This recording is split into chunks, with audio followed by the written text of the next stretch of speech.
the ground. Kind of looking at us as if to say, well, what's wrong? What's up with you?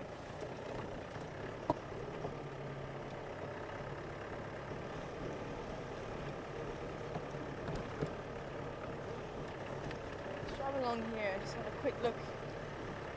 Looks like it is just the one goose. Maybe something happened to its mate.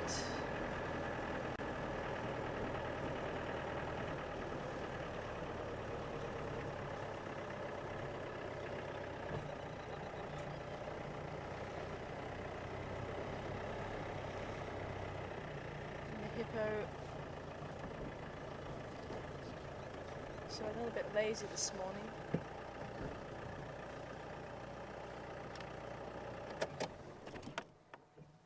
There's the goose and the dead leadwood.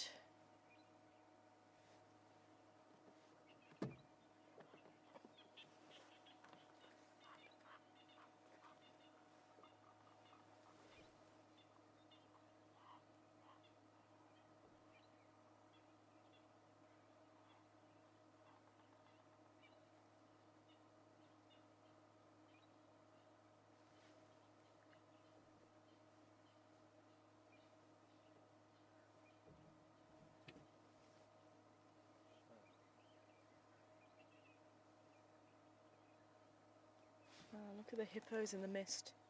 Never mind gorillas in the mist.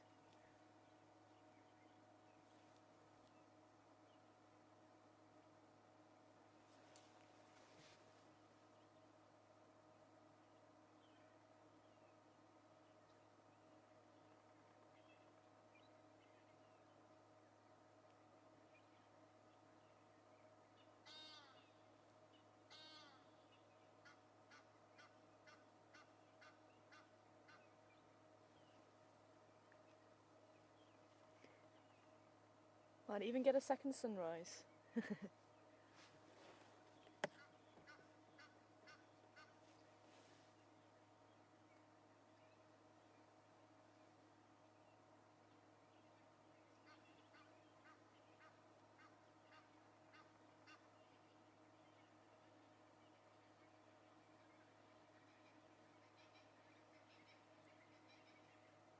And guinea fowl are actually just to our left there. Busy feeding, looking for insects or looking for any seeds.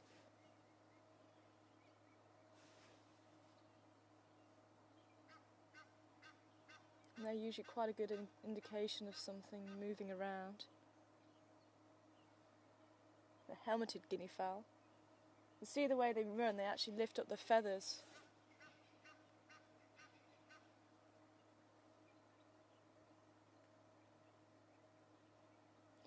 And that's actually how males compete, they'll actually chase each other.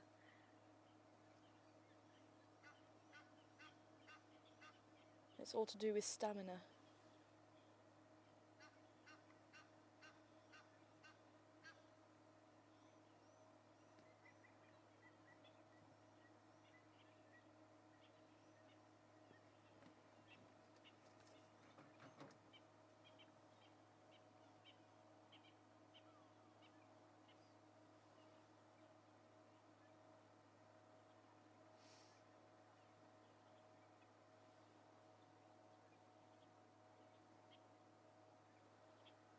And here comes the sun again. Maybe we can get the second sunrise.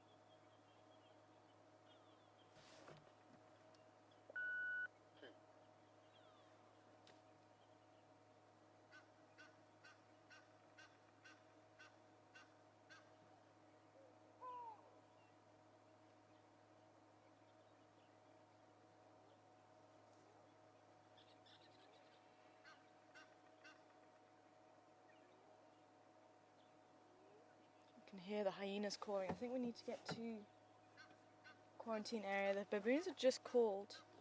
Let's go and have a quick look at what's going on there.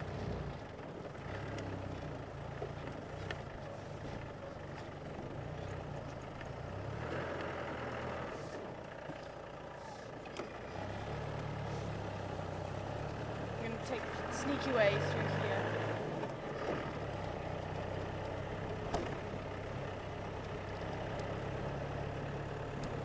So everyone did look a little bit edgy. There was a couple of impala there.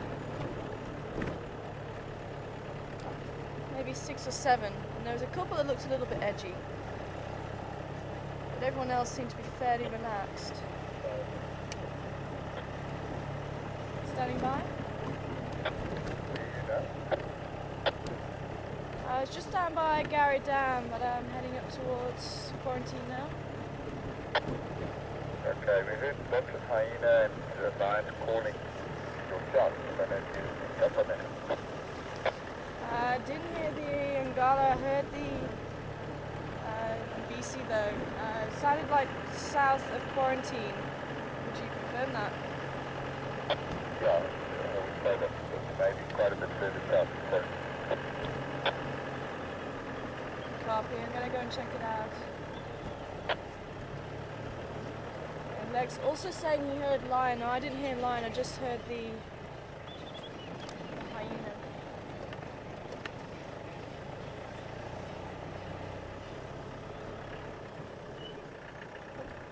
Sorry, Impala.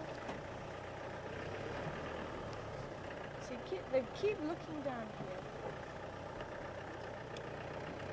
We do need to head south, that's where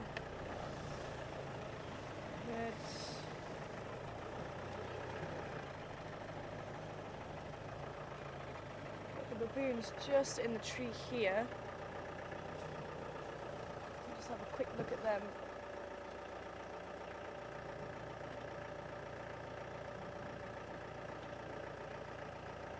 But we do want to head south because we want to try and catch up with those hyena if we can.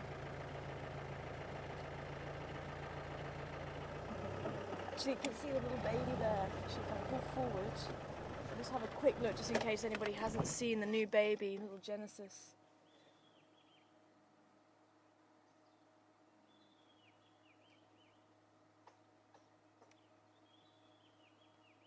That is beautiful. But I am hearing the lions calling now.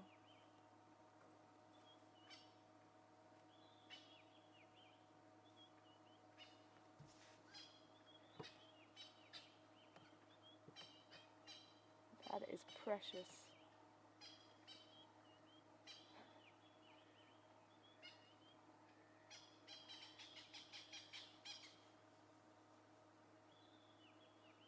So that is Shirley and her new baby Genesis. Probably about 2 weeks old now. But I'm hoping we can catch up with them again when they start climbing out of the trees. But let's go and find out what's going on with these hyena and possibly lion.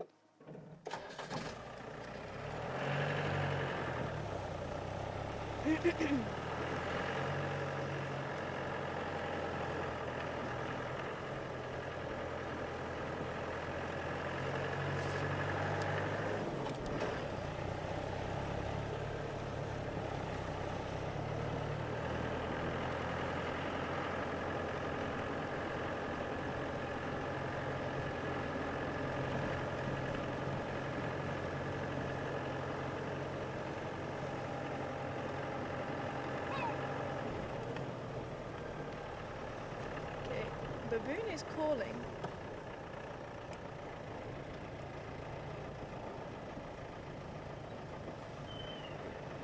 So I wonder if they can actually see something going on over here. Although Lex would say it sounded like they were calling further south.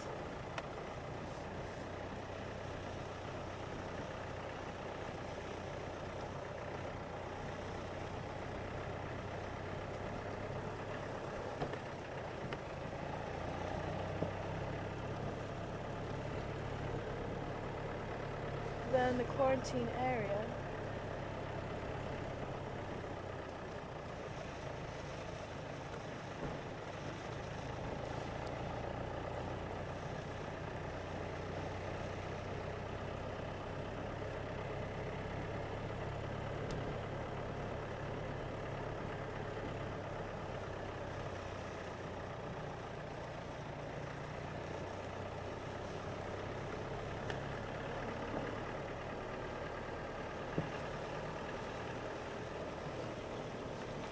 may have noticed last time there was line around, the baboons didn't call continuously, they just called every so often, but it's only one that seems to be calling.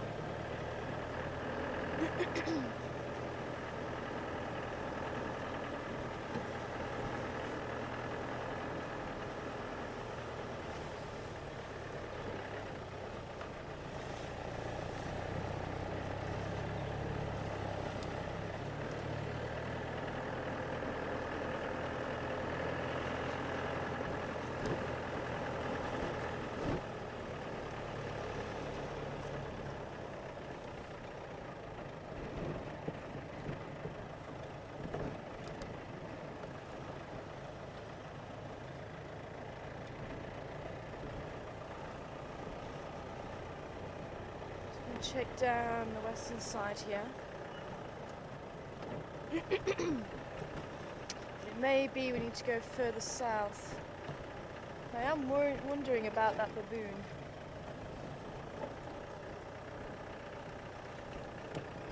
Could just do with them calling just once again. Seems we're down here.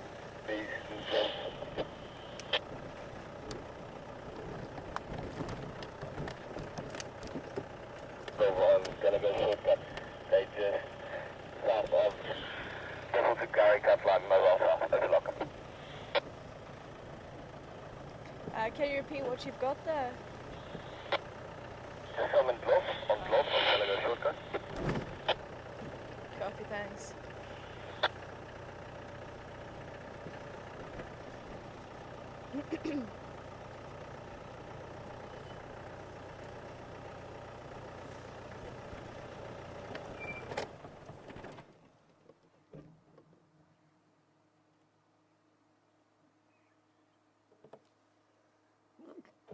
All quiet and still.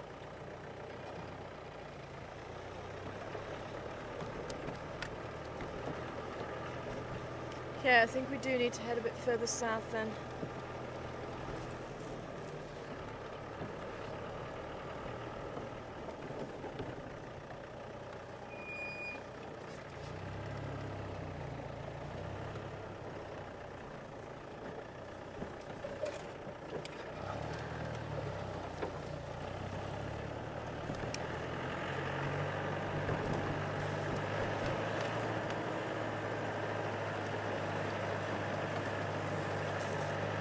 Thanks. Thanks.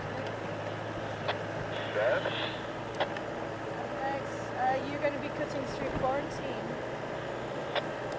I will use the gate to go down and then I'll cut up the quarantine. Good copy. I'm just going to check down around Philemon's cut line, Philemon's dip. But there is one Fanny calling. But so far I've found two on the eastern side, but I haven't done the western side yet. Okay, copy that. Now I can still hear those hyena calling now.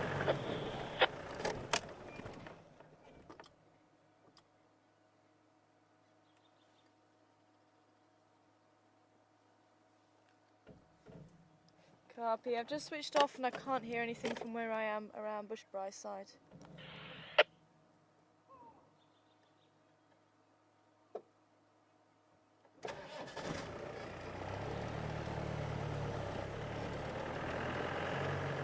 Okay, Lex is saying from where he is on Gallagher's shortcut, he can hear the hyena calling.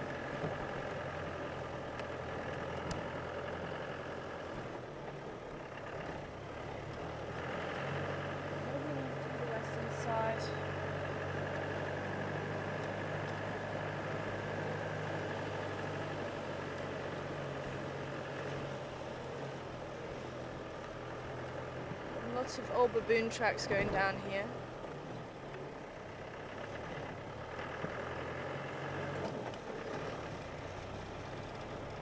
We do also have a lot of the hyena tracks, fresh hyena tracks.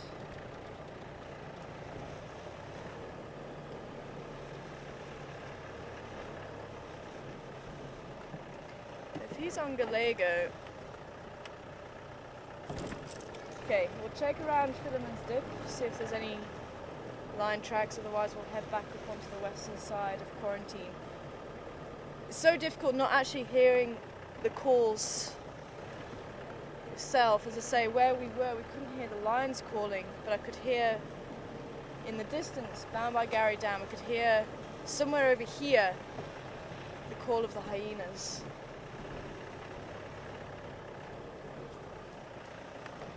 But it is that baboon that keeps calling that makes me think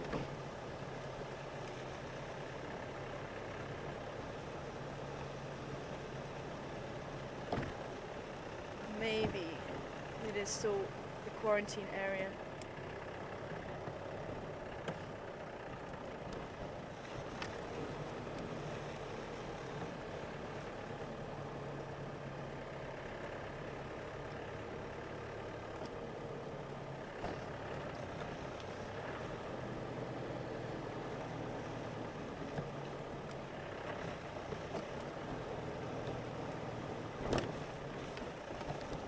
We're a little bit low down next to the bushbrae side, so it could be that's why we didn't hear them.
All is very still.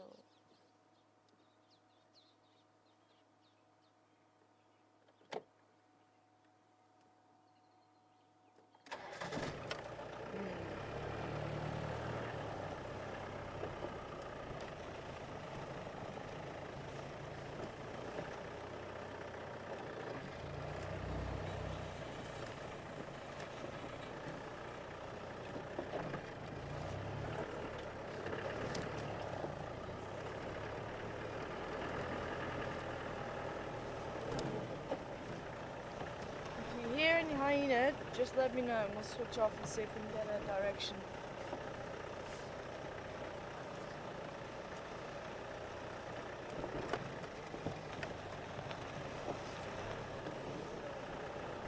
Sorry?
Okay,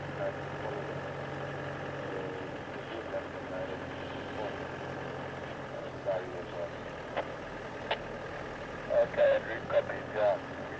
The herd and garland calling to the south of quarantine, maybe down towards the Trias Dam area, that's where I think Lingala and Lots all calling together. Okay, he reckons down towards Treehouse Dam. Thanks for that input.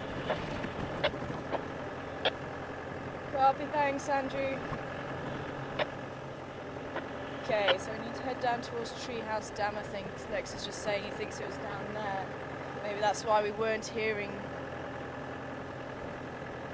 Hyena calling again. But now here, let's just quickly check this side, because I still want to know why this baboon is calling.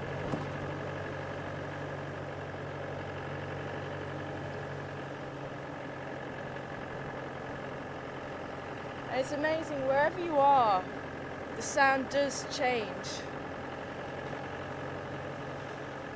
depending on where you are. So it's always nice just to be able to switch off and hear. Standing by? Where are you at the moment? I was just checking the western side of quarantine, because Adam Fenny was still calling. I'm going to still head down towards Treehouse Dam now. Okay, copy.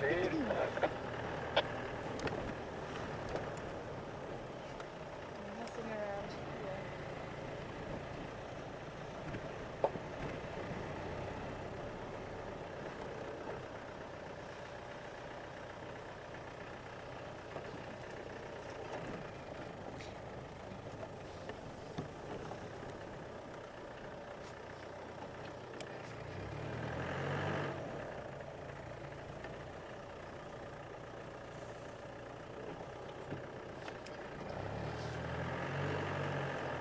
Especially with the baboons sitting quite high up in the trees, they can see extremely far. And again, it depends on how much of a threat what they're seeing is to them. So with lions, they can climb trees, but they don't generally climb trees after the baboons. So they may still give an alarm call, but maybe not as insistent as that of a leopard. And if the leopard or lion that they're seeing is quite far away, again it may not be as insistent as if it's fairly close by. But even the baboons stop calling now. It's always one of those, if you hear something calling, you always want to just try and find out what it is calling about. But it sounds like possibly the lions came in from the south, because I thought maybe they came in from the north, which is where they were last seen, somewhere around Zimbabwe, up in the northwest. And if they cross over, they usually cross over down towards this area.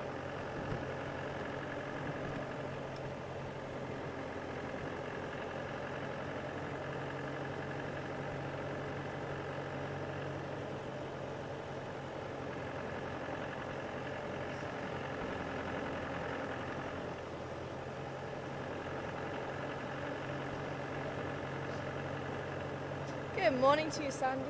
Welcome on board this morning. Wanting to know, are hyenas scared of lions? When lions are eating around a kill, I think I've got it right. The lions seem to be quite wary.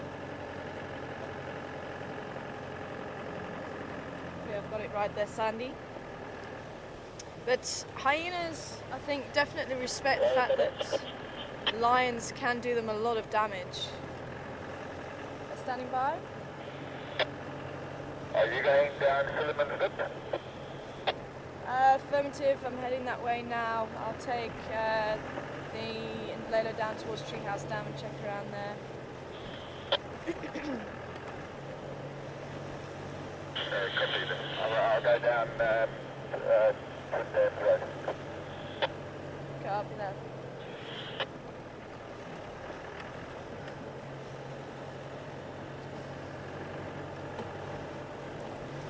But again, they are eternal enemies. There was a very, very interesting documentary called Eternal Enemies with the hyena and the lion always against one another. And it really is a case of numbers. If you've got one lion eating from a carcass and you've got maybe 4 or 5 hyena, they'll be able to force a lion from its kill. They'll be able to pester it enough to actually steal its kill away. But if you've got maybe 5 lions, 4 or 5 lions, or even 2 or 3 lions against one hyena, they'll also be able to chase a hyena from a kill. But I think the fact that both are very strong, and even though the hyena may be dwarfed by the lion, is still incredibly strong, the strongest jaws of the mammals. So they can deliver quite a painful bite. And they're quite bold and especially the females, quite aggressive in nature, which I think can spur them on.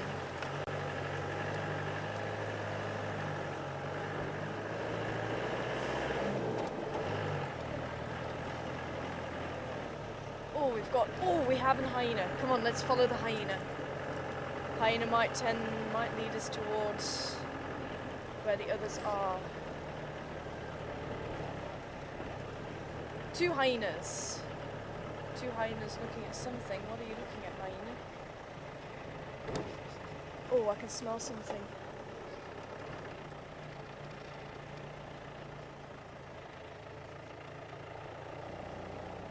Amazing, just a few meters along the road and I can actually, can you smell, Daniel? Sure, I can smell something.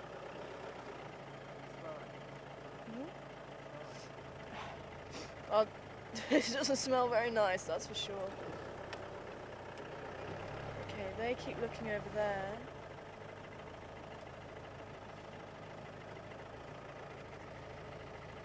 It's funny, I've never smelt the hyena before.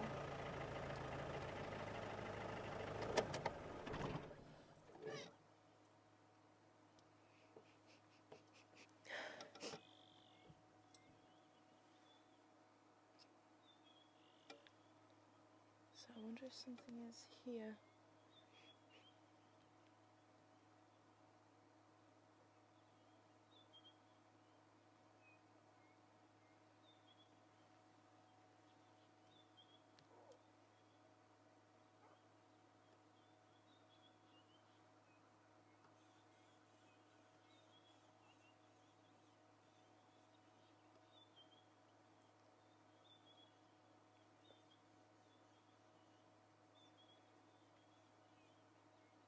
See, now I want to split myself in 2 because I can hear those baboons are calling again. A couple of them are calling now.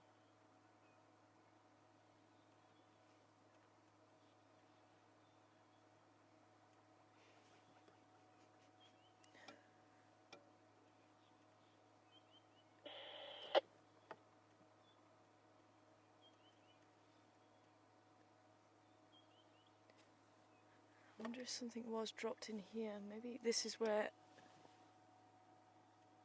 we could hear them from.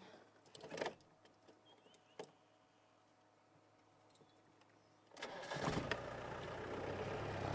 just poke a nose in here. That one's going in here as well. Oh, he's looking that way.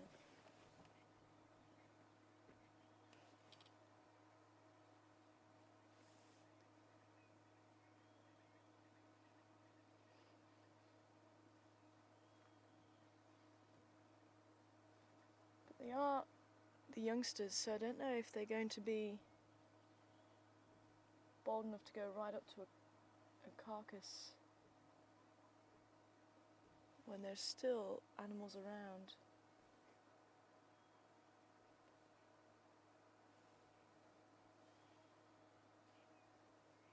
Come on guys, where is it?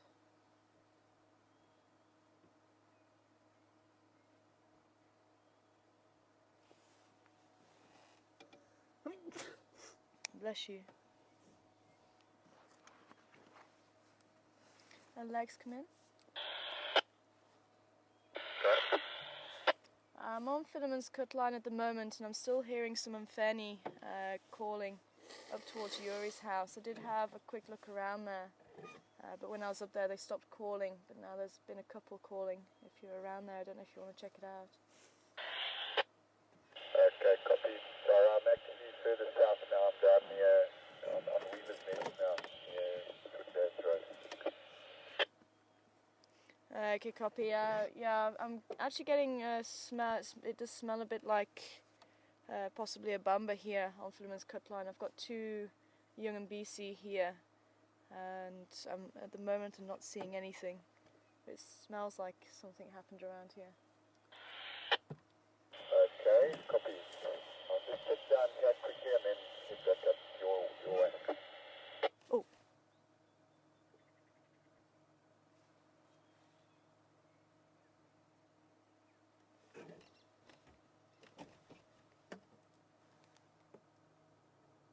There we go, we've got something.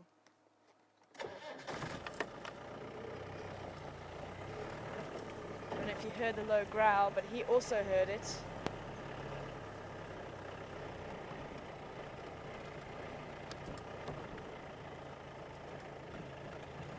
There's the rest of the hyenas.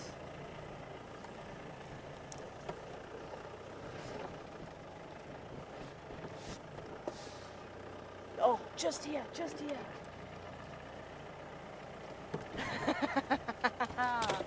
There we go. Shame, it looks like that little one was also looking for confirmation. They're literally just sat behind this bush here. Floppy ear and everybody is here. I'm going to see if I can just go around this tree here. So it's not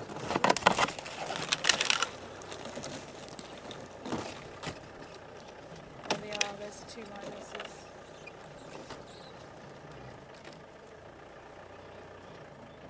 And there's all the hyena.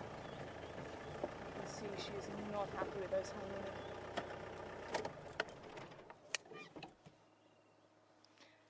Stations, I've got the 2 Ngala just on Philemon's cut line.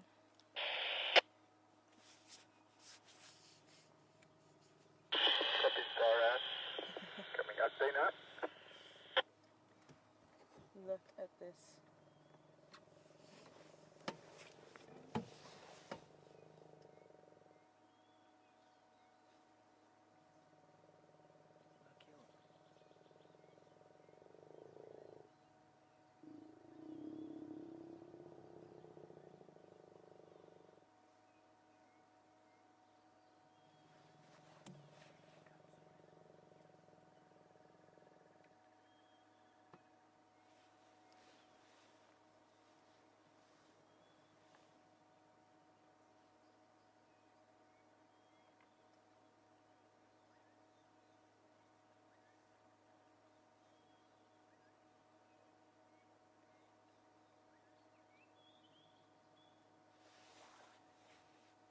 I think the whole clan of Floppy Ear is here.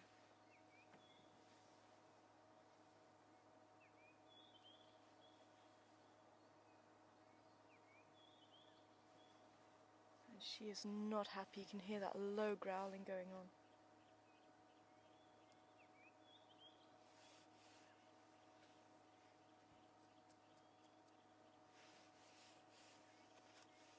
So you can see Sandy, even we can't see where the kill is at the moment, but she's not happy about these hyena being so close. And you can see those ears were flat, her tail was flicking. That really was a clear warning to the hyena. If you come any closer, I am going to charge you.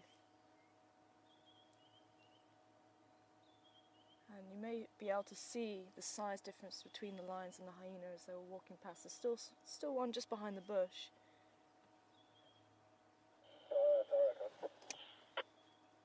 Standing by.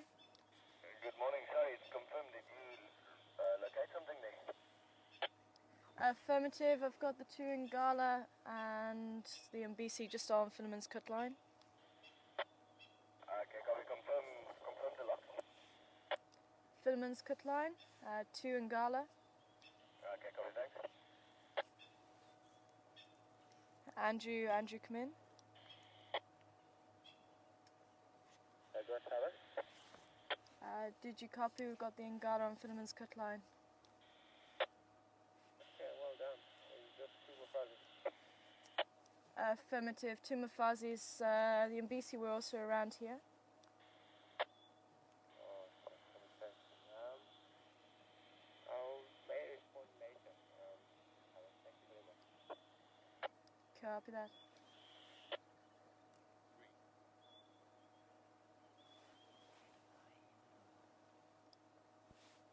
If any stations can copy me, we've got 2 Mafazi and Ngala on Philemon's cut line. 2.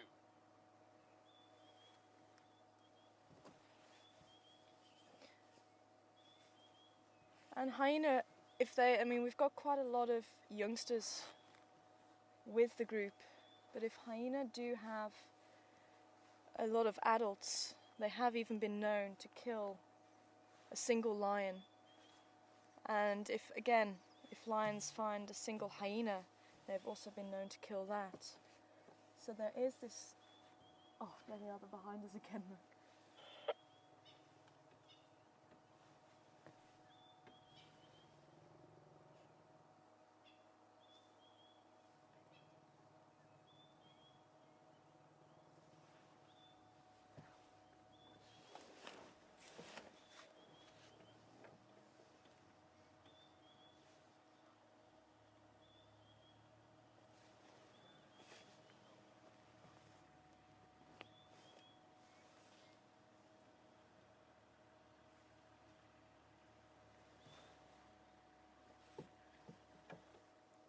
I'm just going to try and pull back just a little bit so if those hyenas come in again, we may be able to see what goes on with them.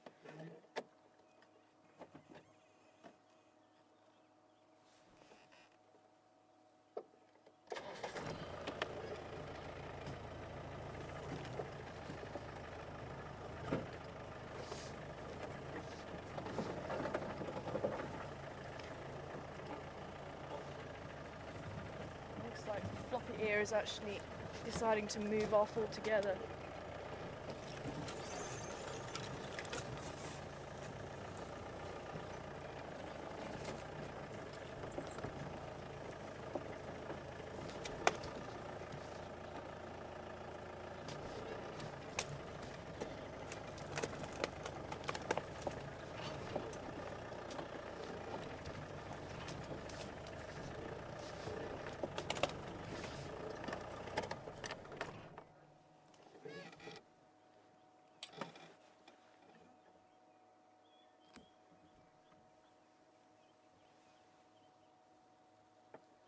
It is amazing as soon... Oh, there we go, look at this. They're just so bold. And they can really... I think they are getting that scent that I got a bit further down. It did smell like a carcass to me, but... we cannot see a carcass at all.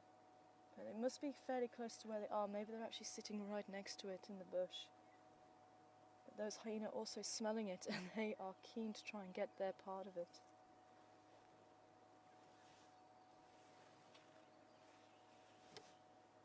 There we go, but they're coming in once again. And this is what the hyenas may keep on doing. They may just keep on coming through and pestering them.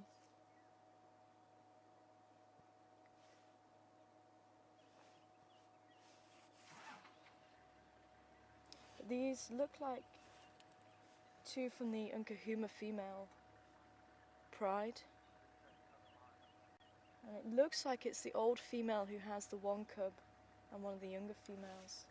And maybe the other young female is left to take care of the other 6 cubs. 'Cause especially with the 2 females lactating, they'll actually be able to suckle each other's cubs. And just judging by the interaction, I think it is 4 cubs for 1 female and 2 cubs for the other. But it is very difficult to say because they are pretty much the same age. I think the 2 females came into estrus at the same time.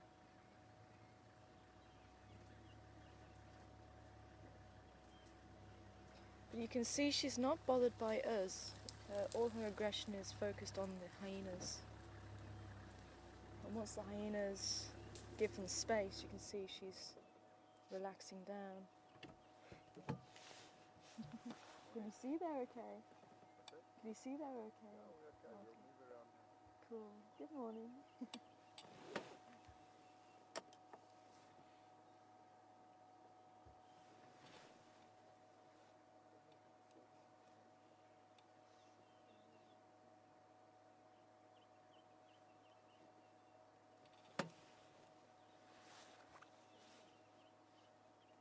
you see some meat? I can't, I could smell it back there, and it was funny because I got about a few metres from the junction, couldn't find any tracks or smell it, but it was only as I came further down could I smell it. But she's been chasing, or looking like she was going to chase the hyenas. It kept coming quite close to them, so I think they might have it in there somewhere. That smell there is a bit fruit though. It is. Yeah, it's not, yeah. These hyenas suddenly ran from something that side. I'm going to go and have a look in there because there's like a grunt sound that I heard. Oh, is there? Because I also, there was the two youngsters that actually pointed me in the right direction, and they were also looking in there a lot. I'm just going to go and have a look there quickly. That sounded maybe like a buffalo. Oh, okay. Now they run off over there. Oh, they ran off that side as well. Okay. Yeah, there is something going on. Yeah, but maybe there is something in the ground. Well, that's what I was going to say actually, because it confused me a little bit. The smell, it does smell more like a rotten meat smell than a fresh carcass smell. That was one of the reasons why I was getting a bit confused. That's why I wasn't sure if it was also the hyenas that I was smelling if I was downwind.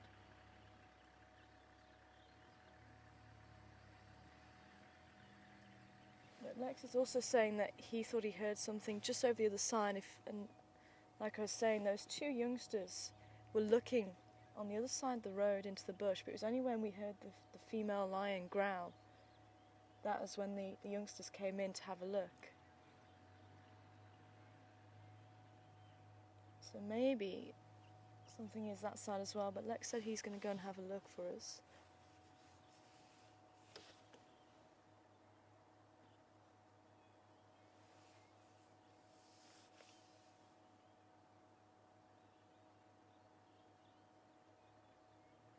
So it's funny, I'm not smelling that smell, it was further down, so maybe that is why.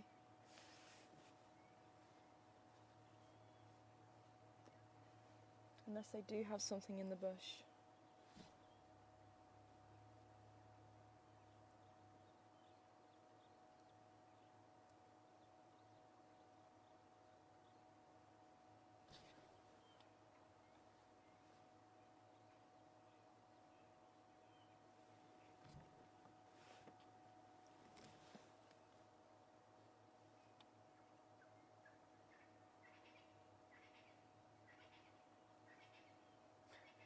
You can see now that they've left her on her own,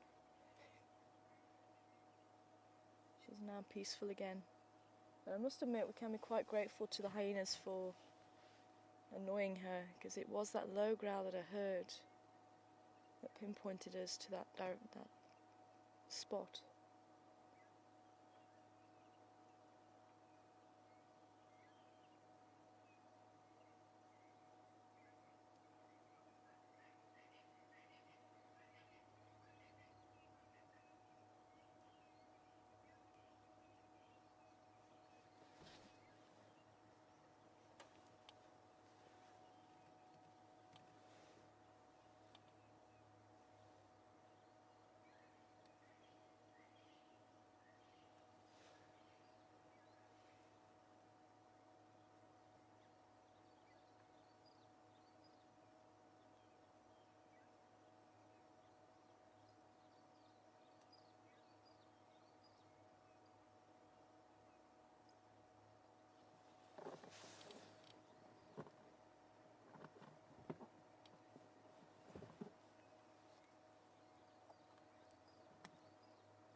Oh, there's some dwarf mongoose just on the termite mound to the left. Can you see them? That's what she's watching.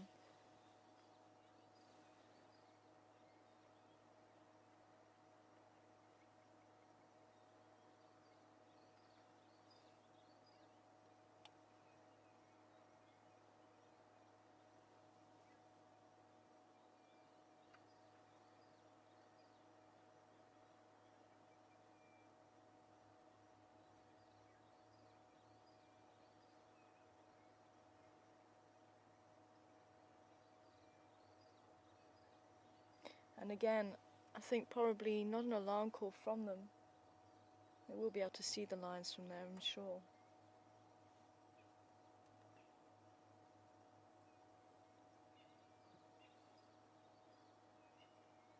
But maybe a very hungry lion might hunt dwarf mongoose, but we have seen the leopards hunting them, especially Mishu and Induna, the two young males. So you tend to hear them giving an alarm call for a leopard.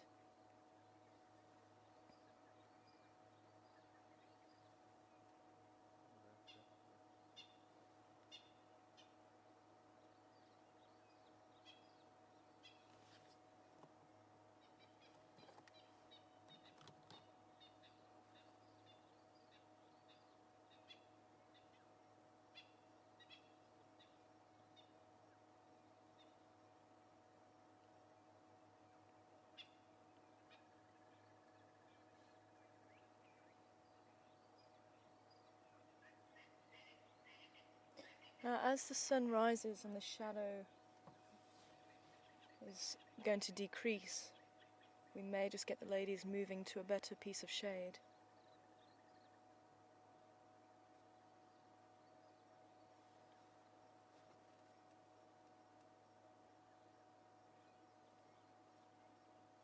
Yeah, I've got a Sambinyari just to the south of the Mitikaya, in the bush.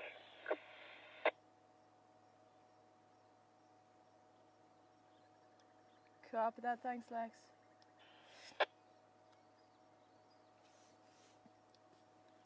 Lex just confirming he's found some buffalo just to the south of the hyena den, which is possibly the sound that he heard. He said he heard a big, deep grunt.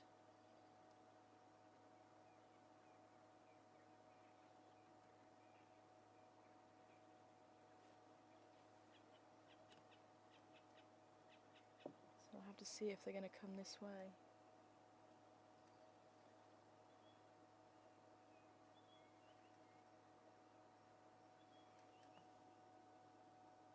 So it's still a mystery. I don't think he's found a carcass outside, so it is a mystery still what that smell is.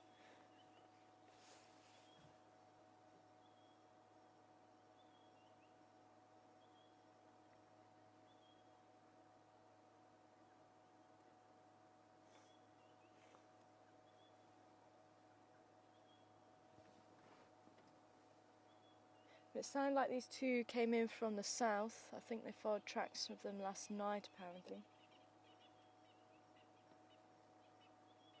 So it could be that's where the other female is, babysitting, while these two are off hunting.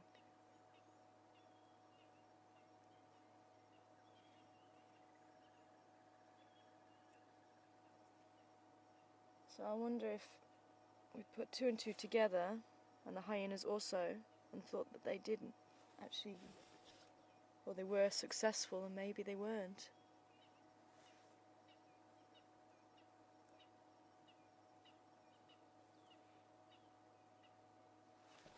The hyenas and plants will be making a noise right now. Well, they were making a noise. That's what I heard. I mean, hyenas are trying to kill. That'd be laughing. Yeah, it does depend, but I think that's why they're still around the lions. That's why I think they think that there is something here, especially with that smell.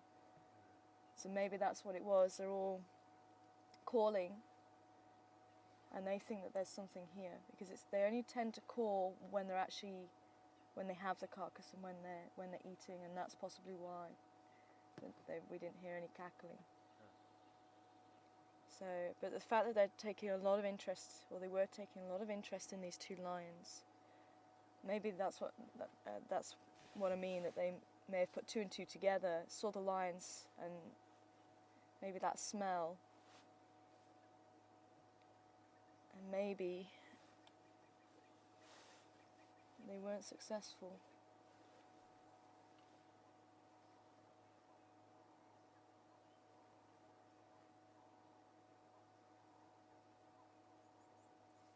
Unfortunately, I can't get any further forward because I'd like to see that other female.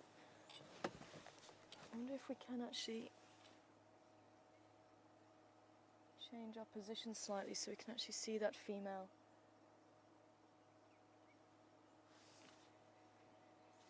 Without disturbing them too much.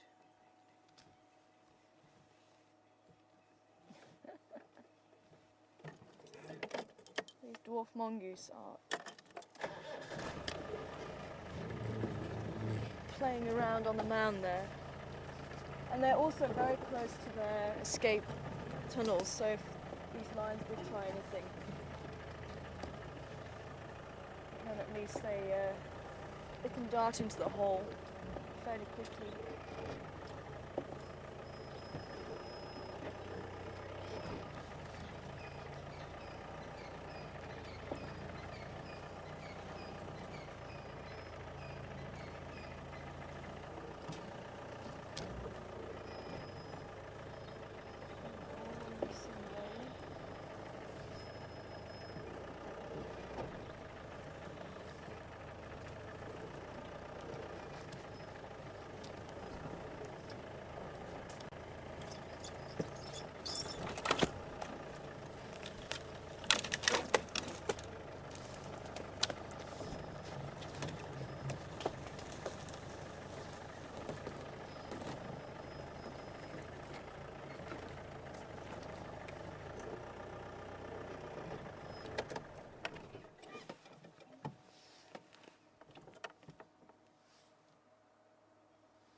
So in case anybody's just joining us, these are the two Unkahuma females, and I'm pretty sure that the other female is babysitting the cubs. So we have the old female that you can see sleeping there quite nicely. Oh, she's just put her head up again. And one of the younger females, still got a bit of pink on her nose there, looking at the camera now.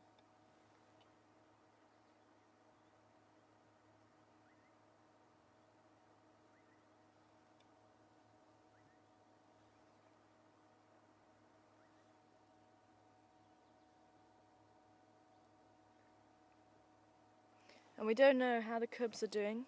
I'm assuming that with the one female absent, I'm assuming they're doing okay. They were being followed by some of the males, the Jingilans, the other day. But hopefully they've been able to give them the slip. And that's possibly why, because the last report we had, they were up in the northwestern sides in Bambili. And the tracks of these two ladies came in from the south this time, so it sounds like they may have moved a great distance to try and keep those cubs safe. And I'm pretty sure they will be the cubs of the Gajima males, who have sadly passed on.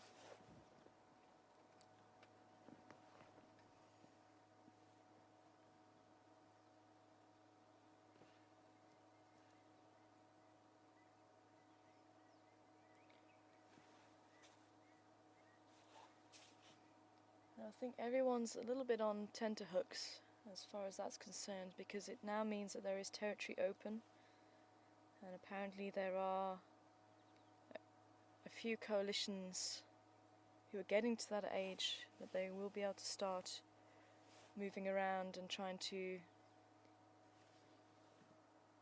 hold territory and trying to claim territory. Apparently there is a coalition of 6 I think they came in from Kruger. There is a coalition in the north, in the Manuletti, of about 12, but they're still a little bit young apparently. And there's also a coalition, I think, again, of around 5 or 6 from Mala Mala.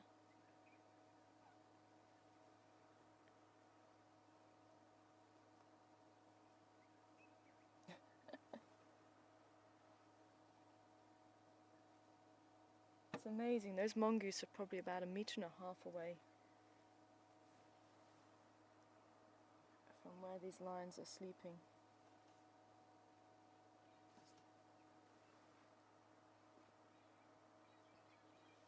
And they certainly wouldn't be as relaxed as that with the leopard around.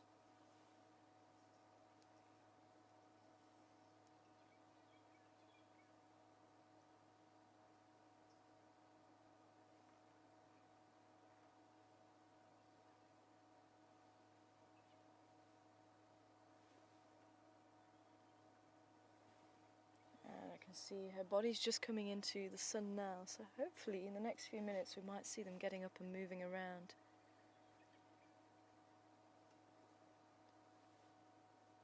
And actually, just looking at their breathing, it's very shallow. Sorry, it's not shallow at all. It's very deep and very relaxed, so maybe they weren't successful with a kill last night. Because you would see them, if they have eaten, rapid breathing, very shallow rapid breathing. And maybe a slight bulge to the stomach too. So I'd love to know what that smell was that I was smelling.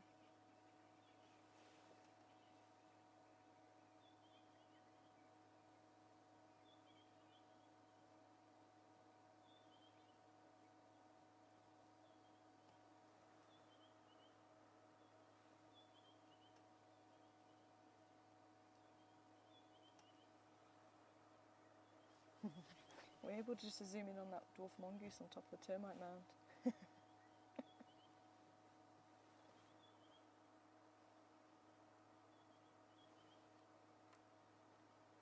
The smallest carnivore in South Africa, the dwarf mongoose.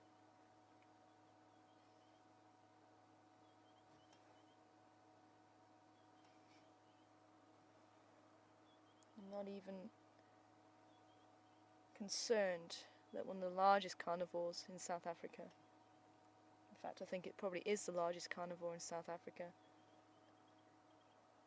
is barely 1.5 meters away from them.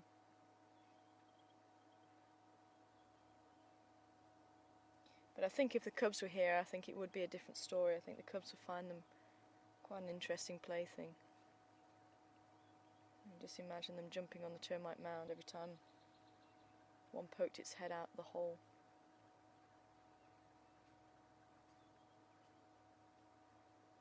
And even at this stage, Karula's cubs may also hunt small prey like this.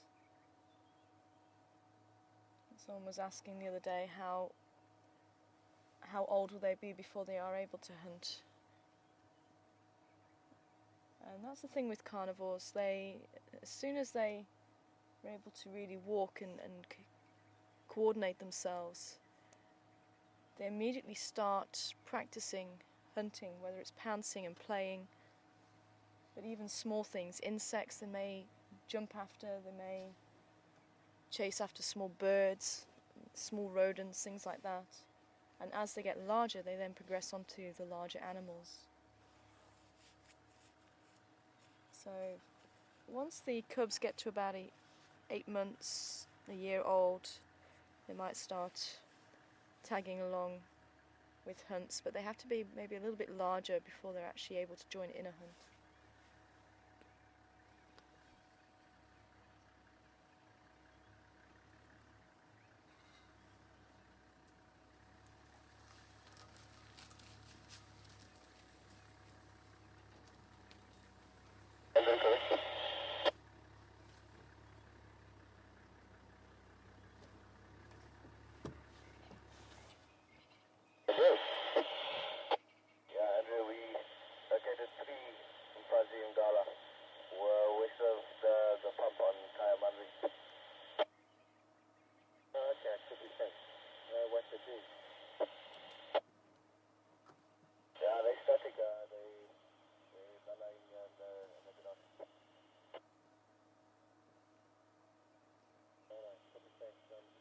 Well,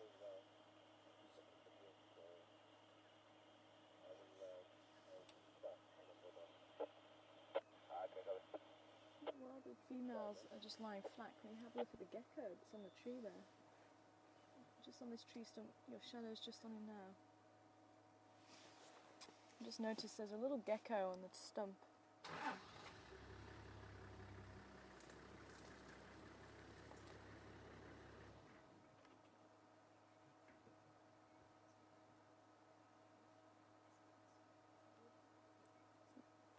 Extremely well camouflaged.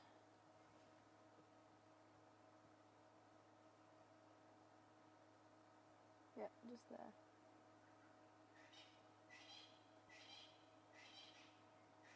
Quite flat in body shape. The skinks tend to be much rounder, so almost like a barrel shape. And gecko is pretty flat, and you can also see the very flat toes.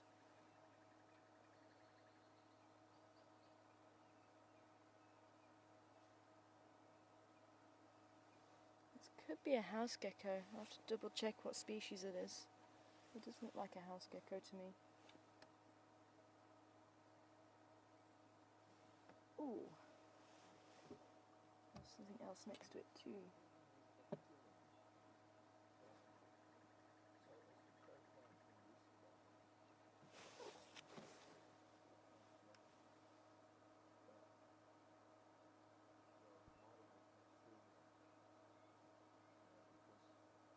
It's like large ants. You can just about see it moving around on the leaves next to it.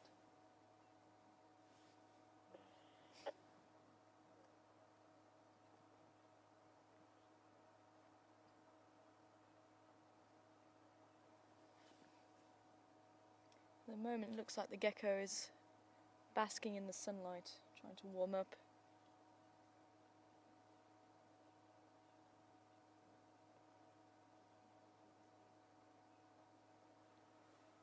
And it looks like this tree has been damaged by termites, and maybe that's why the ants are around. Sometimes they will take over termite mounds.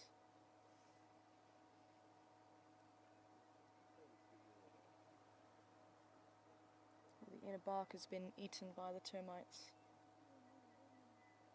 So you can just about see the shell of the bark on the outside, or the outer bark.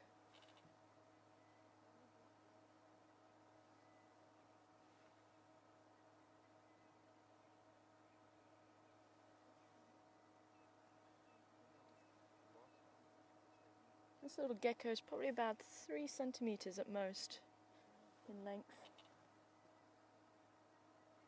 That's why that ant looked so big next to it.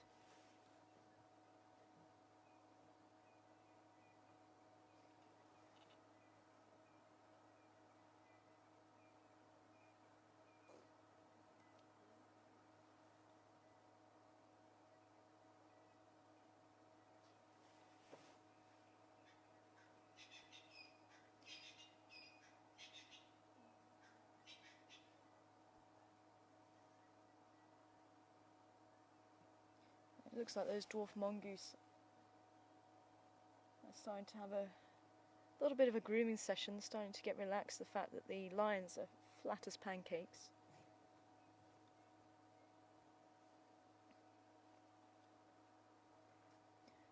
And I'll be quite interested to see if they're going to leave the safety of the termite mound, because even though these ladies don't look that interested, could be the circumstance isn't quite right, because they are right next to their safety net, so to speak. And maybe if they start foraging, if these ladies are hungry enough, they may decide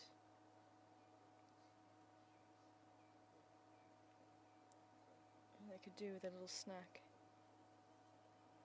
But to be honest, I don't think that is going to happen. They look too happy to sleep at the moment.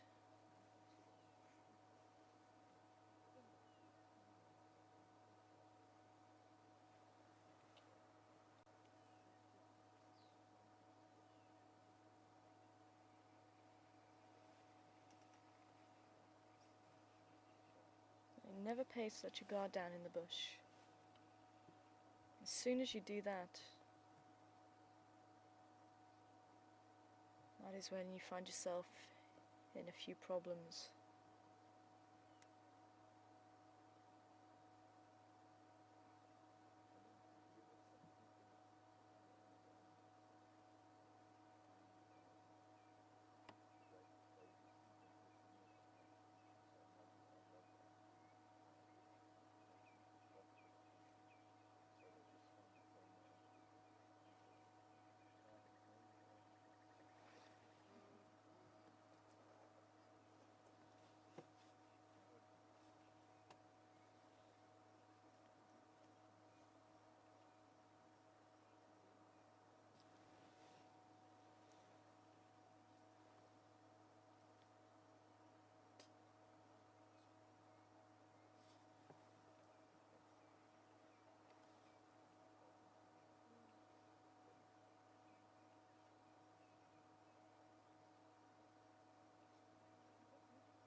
Right, it's starting to get a little bit warmer here. I'm starting to feel that warmth of the sun.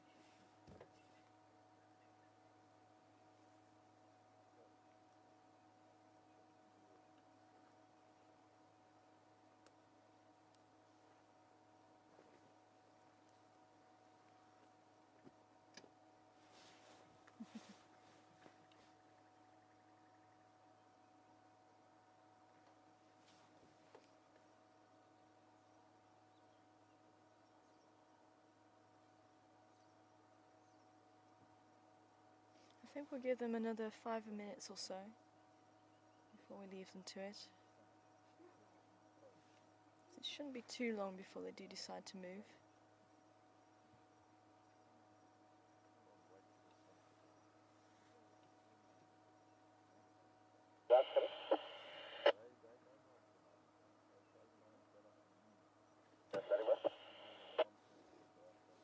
Just on our way towards your site there.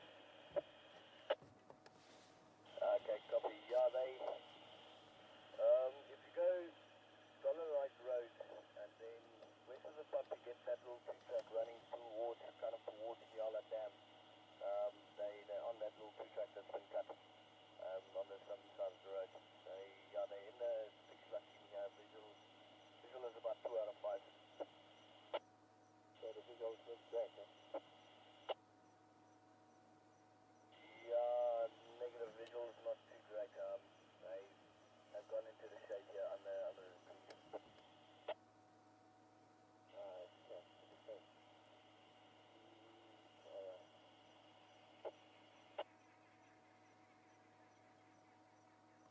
next one. Andrew? On the other facing there. Yeah, there it is. So he's just lying up, just put him on the cut line just near the turn off to the tyre. So lying in the open, but standing up.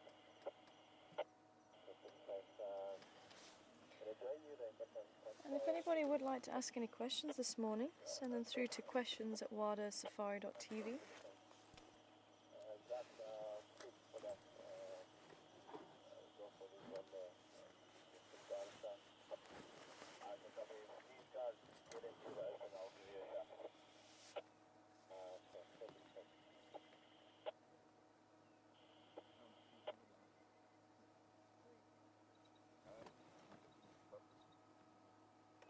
Can you guys see okay there? Okay, but Yeah. I think we're Cause better from that side of it.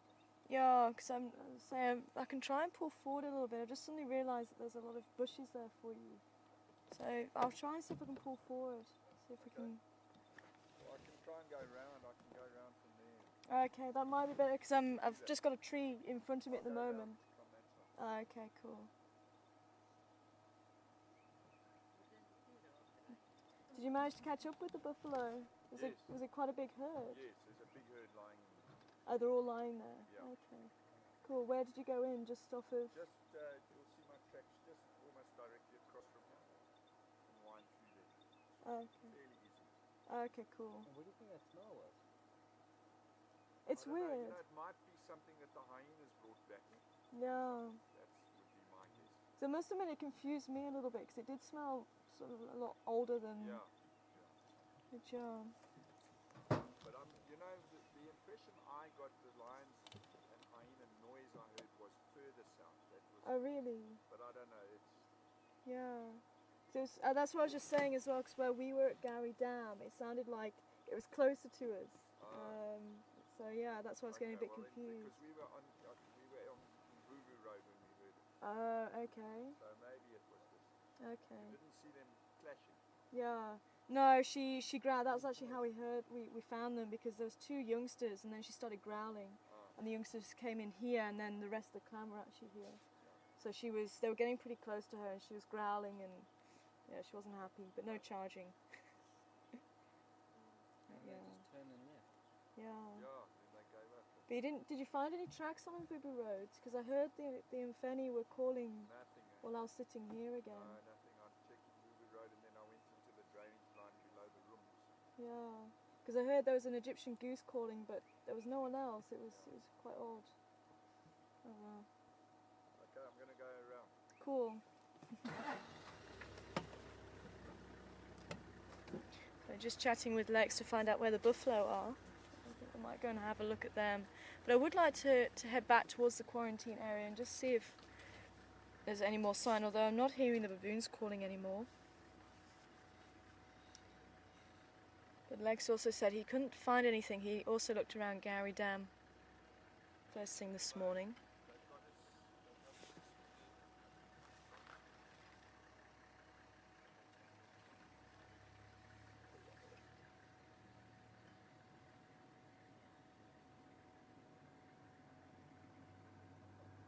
I wonder if the hyenas have gone back to the den now.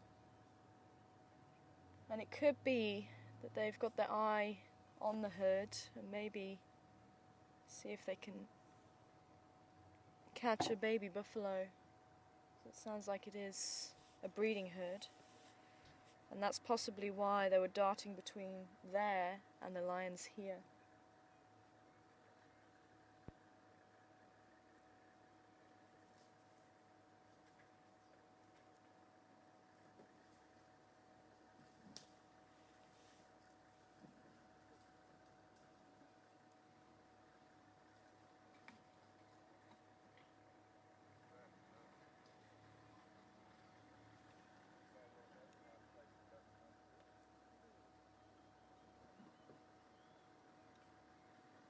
Hello, lady. You can see how black her nose is, so this is quite an old lady.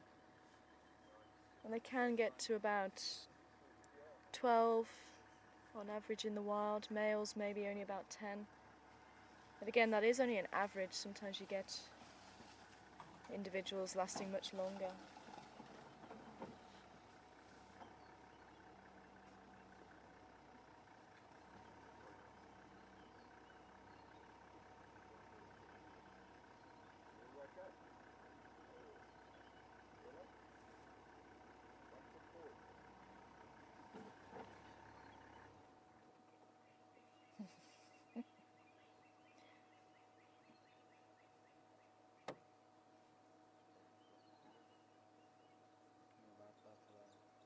I wonder if she's looking at the buffalo or hearing the buffalo.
Okay.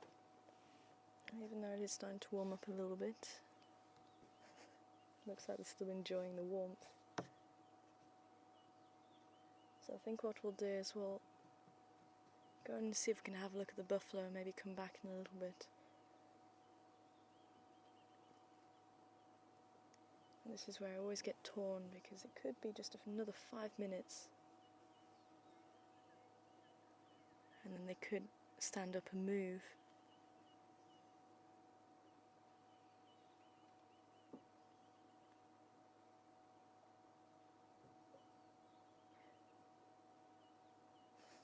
I think we're going to see if we can catch up with the buffalo and I'll try and come back in a bit.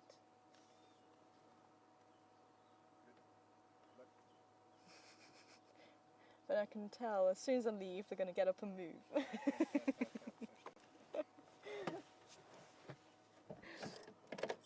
Let's go and see if we can.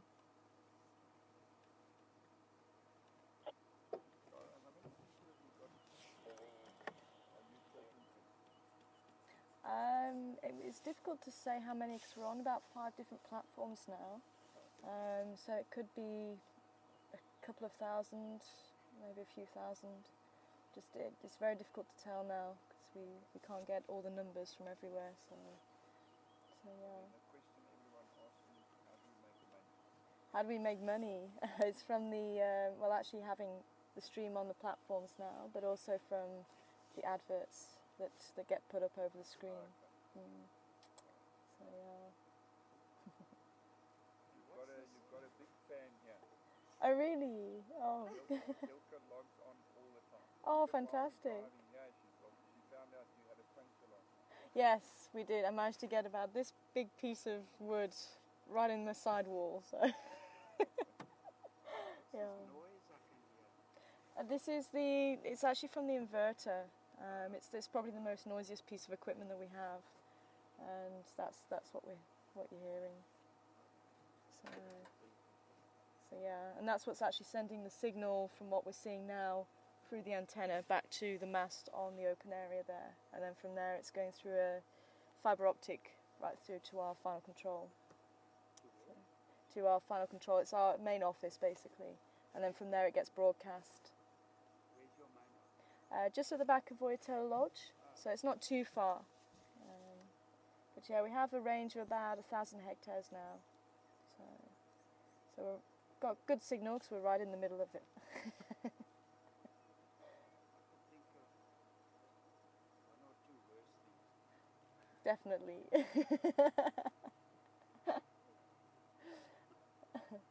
So yeah, we can have this time zone. I think maybe Australia, New Zealand, maybe quite a few people from the US who stay up all night to watch, which is fantastic. So I'm hoping they're enjoying the lions here. We've got friends in Canada. Yeah, we've got a lot of people in Canada who follow. Argentina, New Mexico. So yeah, there's all over the world. It's brilliant. And you can chat to them. Yeah. So they'll be hearing everything I'm saying now, because I've got a little microphone just here. So yeah, so that's why I'm kind of, when I'm trying to talk, I'm trying not to disturb you guys, and I talk quietly to the microphone. So yeah, so I have been talking, but yeah, we get questions sent through as well. By email, and then Siabonga's in final control, and he is sending me questions with my earpiece. So I'm hearing the questions, and then I can say welcome, and yeah.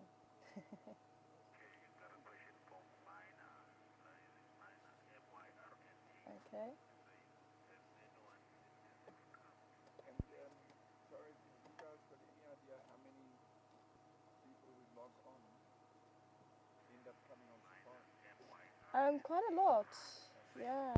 And I did actually have quite a few people who we meet on Safari and say, oh, we never would have thought of coming until we logged on, so definitely. Great.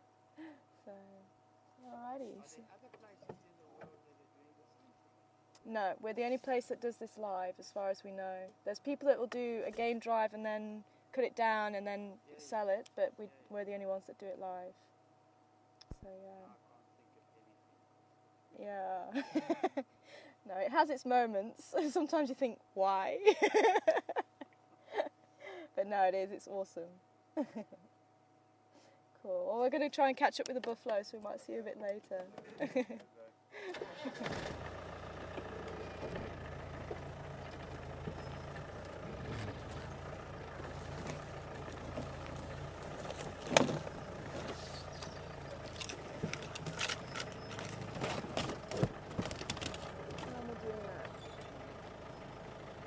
If I go straight, am I going to hit anything? Can I go straight back?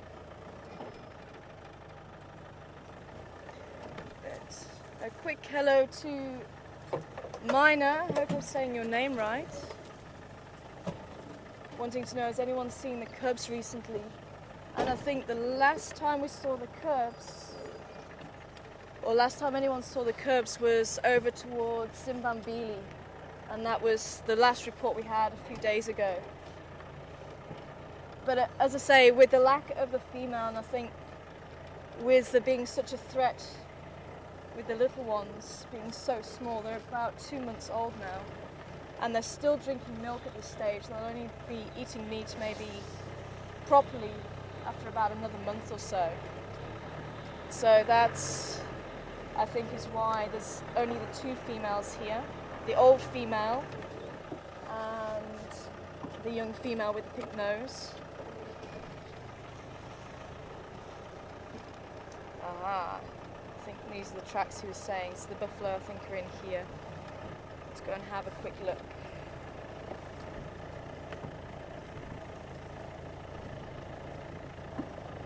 See if the buffalo are around here.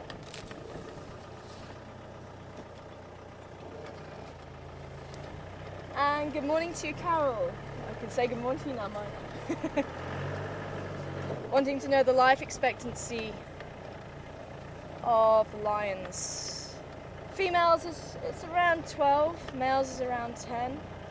But you may get some older individuals, just depends on how well they do. But unfortunately, lion society, it's goes through quite a lot of turmoil, especially when we have takeovers of different prides, different coalitions. So the coalitions are the male groups and the prides are the females with the cubs, and they may still have males with them. So the Kajima males tended to stay with the Nkahumas a lot. They were the only prides that they really stayed with.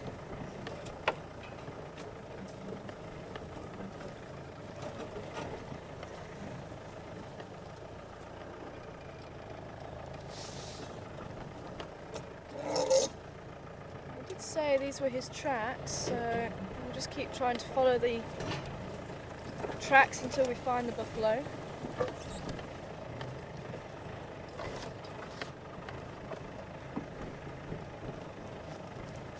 And you see a lot of the trees that are going over, they're quite springy, they're still quite supple, so that's why we go straight over them rather than around them, because they will generally spring up around the back of the vehicle. So it shouldn't do them too much damage.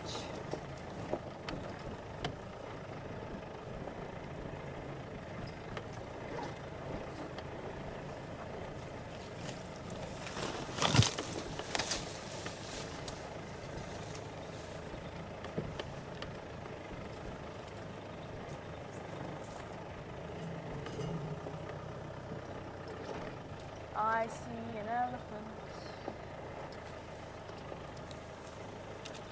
Ooh. But I don't see the tree. There's a very big elephant in there. Oh, and here's the buffalo. The buffalo here, there's a lot of thick vegetation between us and the elephant. But there he is. Oh, it's the big male as well, I think. You can just about see him moving.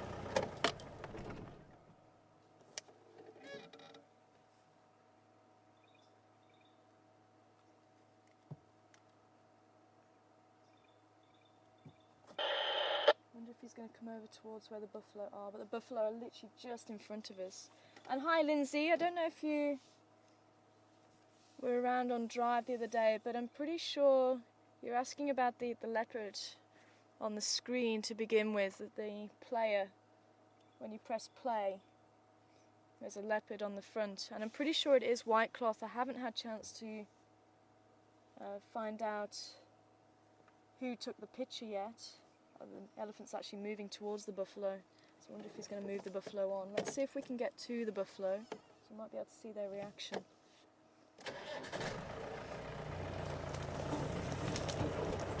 Oops, sorry tree.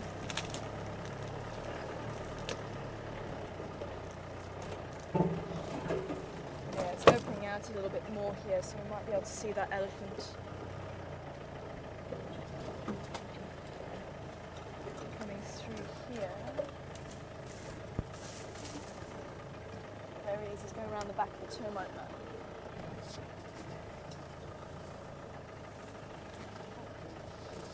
Okay, I'm going to have to go forward. I can't do a whole turn.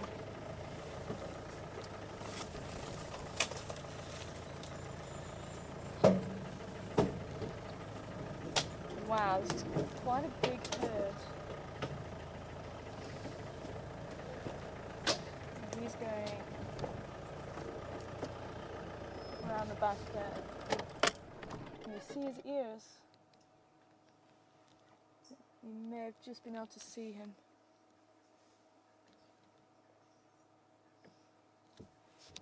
What I want to try and do is just reverse round, but I think he has gone back east towards Weaver's Nest Road. I would like to try and get out into the open there, see if I can give that a go. Not the easiest of spot to get in and out of here, I think.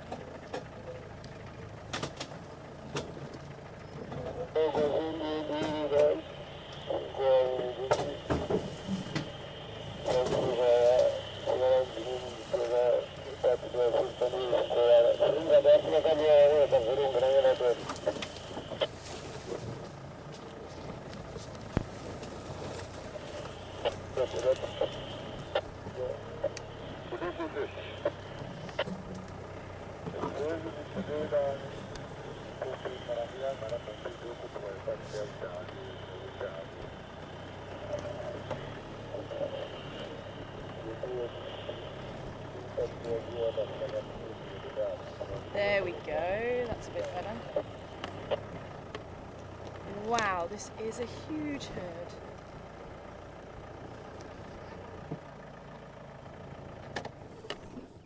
It goes right to the back there too. Sorry? Yeah, they're sleeping on each other. Nice, comfortable headrest.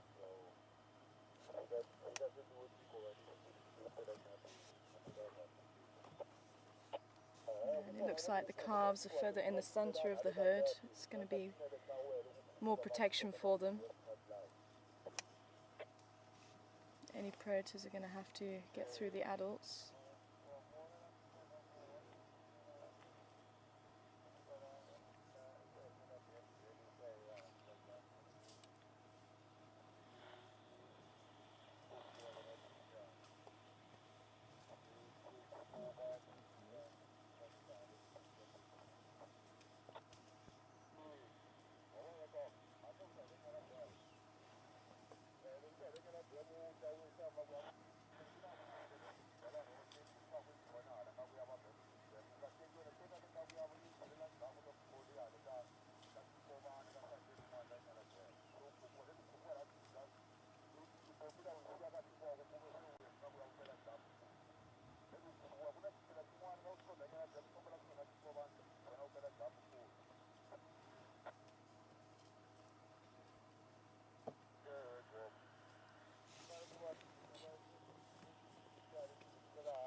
thinking that was...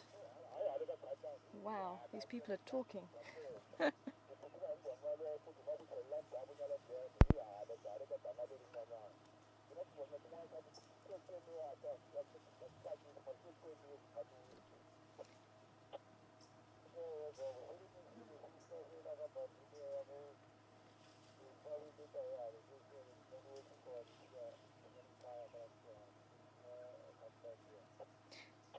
But he did look huge, that elephant. I think that was the same elephant bull that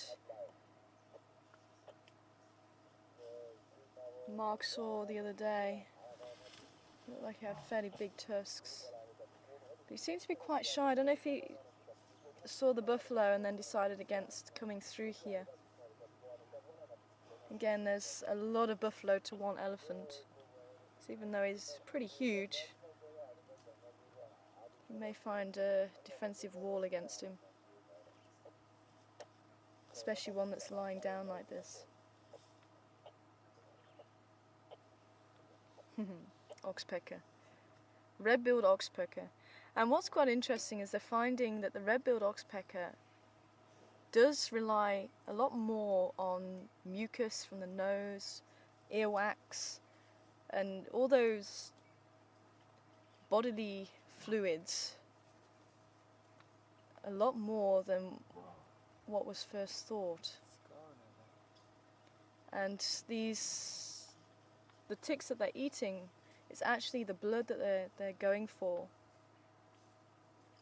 And quite often they're responsible for keeping open wounds on the backs of these animals and on the faces. And I saw there's the one female just to the left that had the graze on her. May have been from a horn from a buffalo, or maybe even an attack from a lion.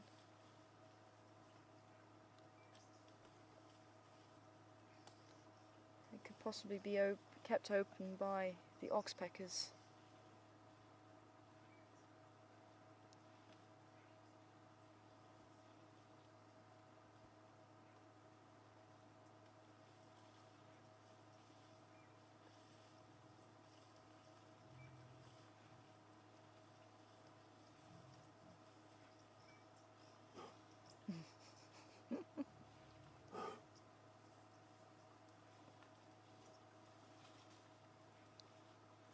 I'm going to move just a bit further on and see if we can see any of the calves.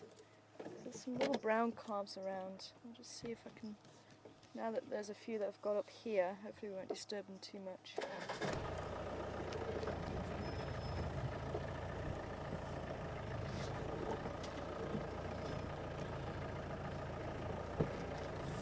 And I wonder if this herd, I mean it's stretching right to the back there.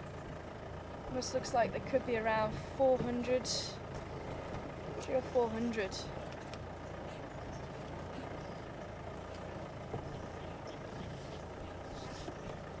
There's a couple of youngsters in there, but not babies. Oh, there's another youngster just here.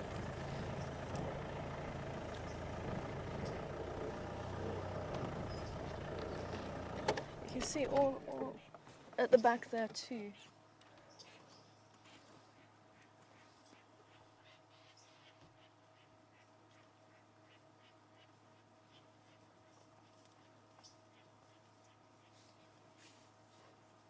And there's another one just here.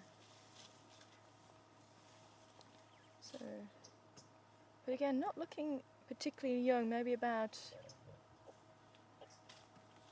3 or 4 months old. Coming along the Rebecca's Road towards the pump.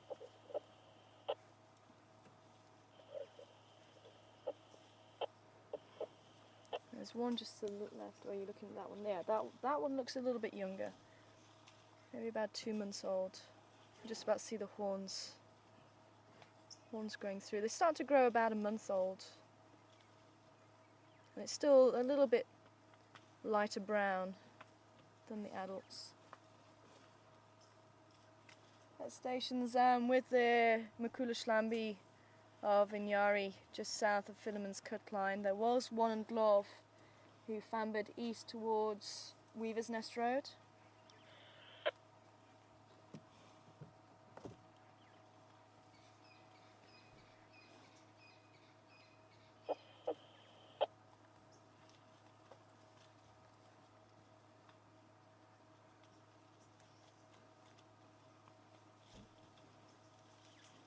And you can see how the horns actually start growing. They just go straight up and then they start growing out to the sides, and the older they get, the more they droop below the ears.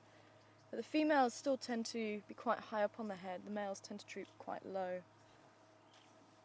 There you go. That little calf there, I think, is probably about 3, maybe 4 months old. It's actually almost as dark as the adults now.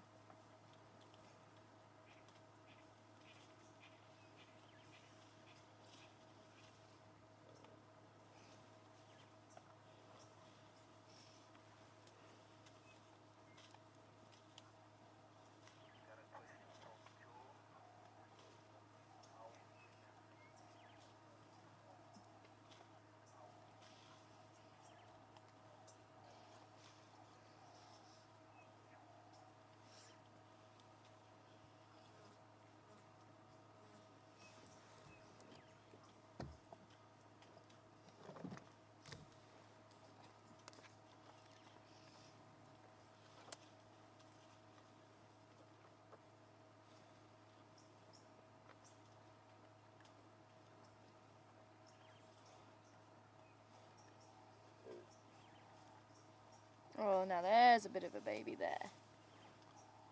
Oh, I'm just hidden behind a bush now.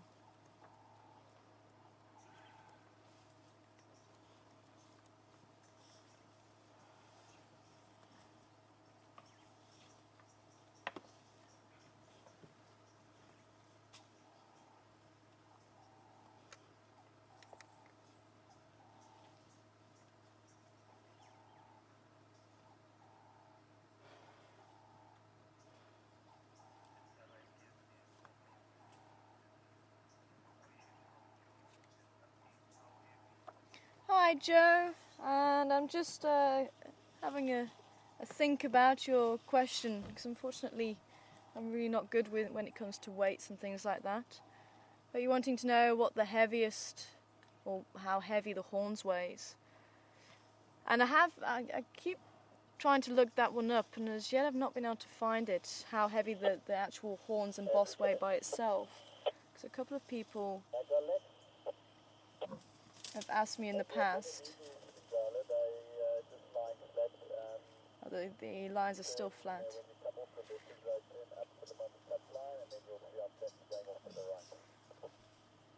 So the average weight, I'm still trying to find. Maybe someone can look it up for us. Maybe someone have better luck than me. So I've not been able to find that. But lengthwise, I think from the boss, the middle of the boss, which is the middle of the horn, where that deep groove is, to the tip of the horn, can reach about 1 meter in length. And I think the longest on record was about 128 centimeters. I think that was a buffalo in Zimbabwe. Oh, now there's a little one. Oh, that was the same one that we were looking at, about 1 month old. And again, the males definitely, they get a lot heavier, and even the boss. If you see these females, all of these are females that we've been seeing. And there's a female there. You can see her horns. And even her boss is still fairly small. She's probably about a 6-7-year-old cow. And then there's actually, can we go to the cow to the left? She's got quite a nice spread on her. Yeah, just on the left of the screen now. You can see hers are quite wide apart. But certainly the males, you'll see a lot fatter boss, and even the horns themselves are very, very wide, and that's for when they are fighting between each other for the right to mate with the cows. And they don't hold territory. The prime bulls will stay with the herds, and especially where there's a strict, well, not a strict, but a fairly regular breeding season, where there's a strict wet and dry season, you tend to have more of a breeding season, whereas in other areas they can breed throughout the year. So here you tend to find a breeding season, so that's why you tend to find a lot of the youngsters of fairly similar age. But even so, I mean, we're seeing a few youngsters at different ages in this herd, so maybe one or two bred at different times last year, but the majority are fairly similar in age. So we do seem to get a peak in births around December, January time again. So you may find the prime bulls staying with the herds all the time, or where there is a bit of a breeding season, you may see them departing and maybe forming a bachelor group in the winter time. So again, there's not really any strict rules when it comes to buffalo. It can be this, it can be that, it can be the other.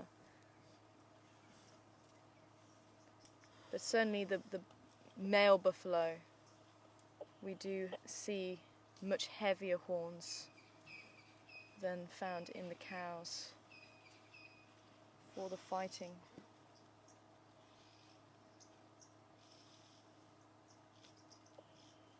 So if someone can just check the weight, maybe someone can find that out for us.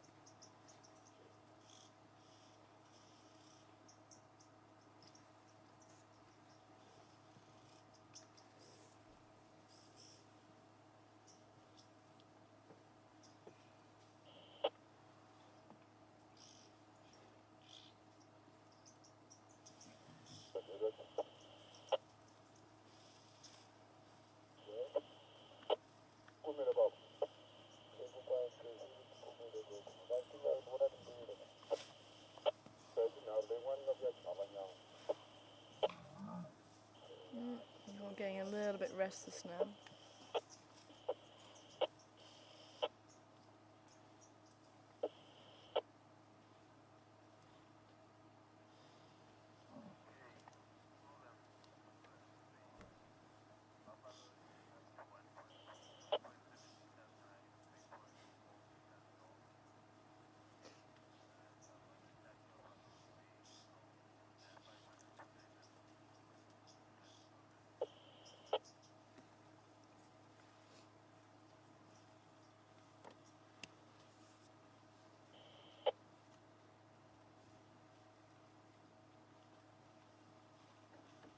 Hi Susan, thanks for giving the dimensions of the buffalo.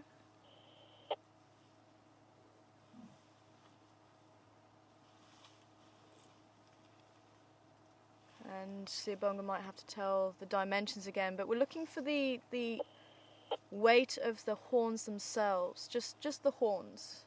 If anyone can look up the horns for us, but if Siyabonga can repeat the dimensions, maybe gives you an idea.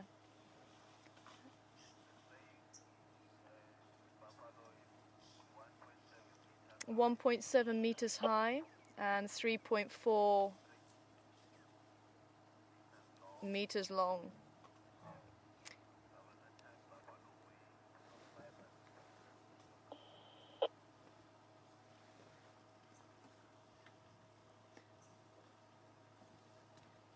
So just over a meter tall and around 3 meters long. I think the 3 meters is actually a little bit too much there. So I would say, just looking at them, they're probably more likely 2.5 meters long. Maybe for a big male buffalo, maybe that's where the dimensions come from a big male buffalo. Maybe he can be about 3 meters. But if you can think of maybe just a big cow, that's pretty much what a buffalo is, although they are distantly related to cows. They don't share too much in the way of genetics with cows. Distant cousins, you could call them. And even the water buffalo over in Asia, these are the African buffalo. There's different subspecies of the African buffalo, which include the Cape buffalo. These are known as savanna buffalo or African buffalo. And you do get forest buffalo, which are slightly smaller, not much smaller, but the forest buffalo, a little bit redder in colour. This kind of buffalo can reach maybe about 800 kilos to a ton. And the forest buffalo, maybe about 600 to 700, maybe even 800 kilos for a forest buffalo. which are a little bit small. You see they're getting a little bit restless again. Getting a little bit boisterous with each other.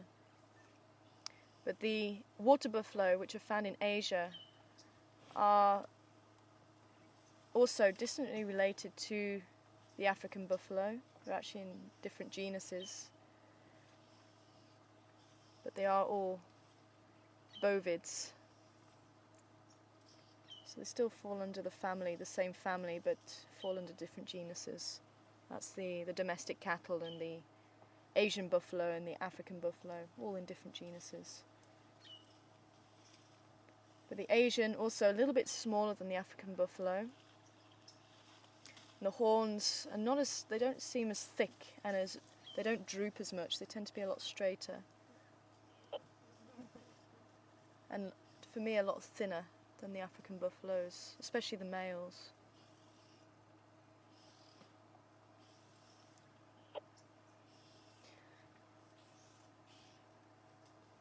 A sea of buffalo. Some still trying to sleep. And again, you see quite a marked difference in the behaviour of the buffalo during the summer and the winter. And as we're going into winter, we're going to see the buffalo a lot more active, and we probably seeing them coming down to the water a lot more. We definitely did last year. Whereas in the summer, you tend to find the buffalo moving around more towards dawn and dusk. So that's why we're not seeing them coming down to the water as much during the day as what we will do during the winter. It's quite an interesting deformity there. I wonder what happened to her. It almost looks like an abscess. Now, unfortunately, as difficult as it is, we can't interfere with things like this. This is nature, it does happen in nature, and you do get animals that are able to cope with injuries and things like that.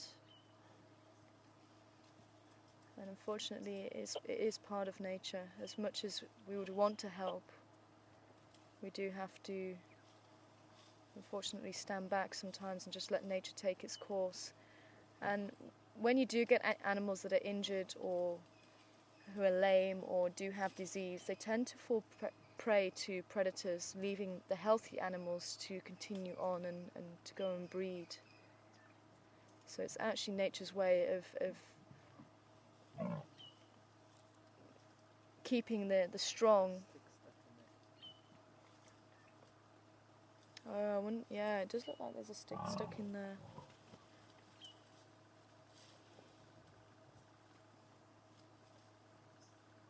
Maybe that's what's happened. Maybe she was being chased by a lion and maybe she ran into a tree.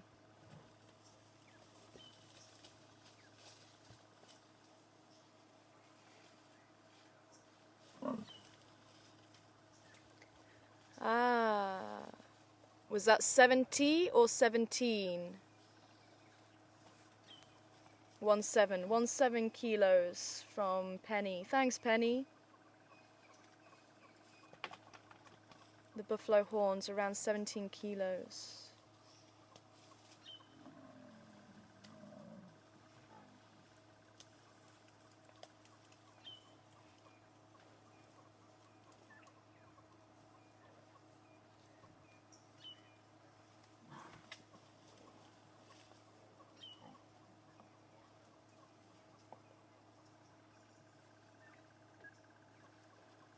Hi, Annette. Annette's saying you're seeing some lighter horns at the back.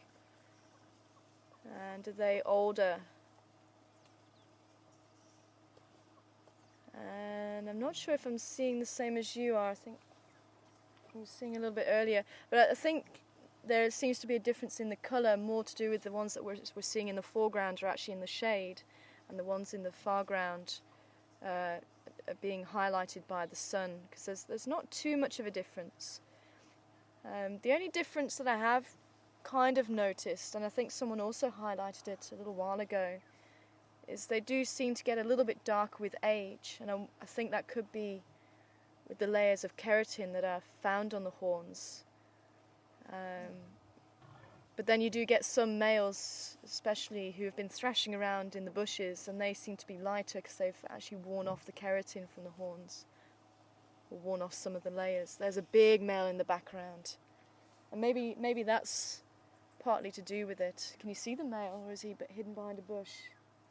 On He's the just left. to the left, yeah. The python is there. Let me see if I can just pull back a little bit.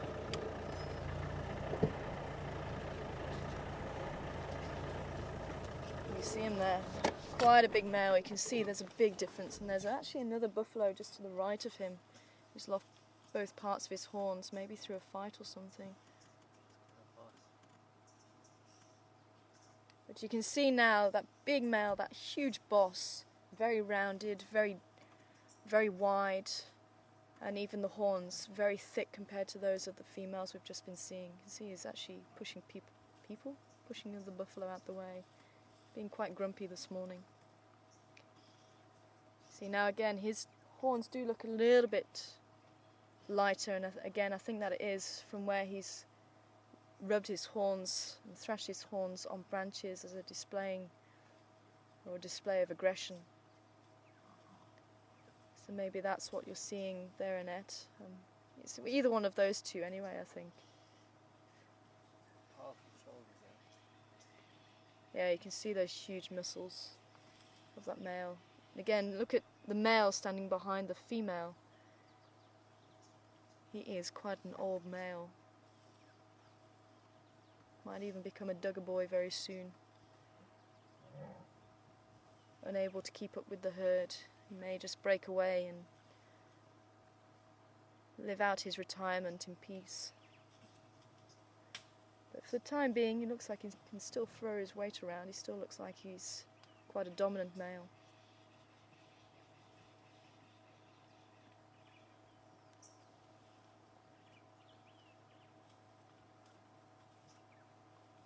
But thanks, Penny, for sending that information through, and thanks, Suzanne, for sending the dimensions of the buffalo through. Appreciate it.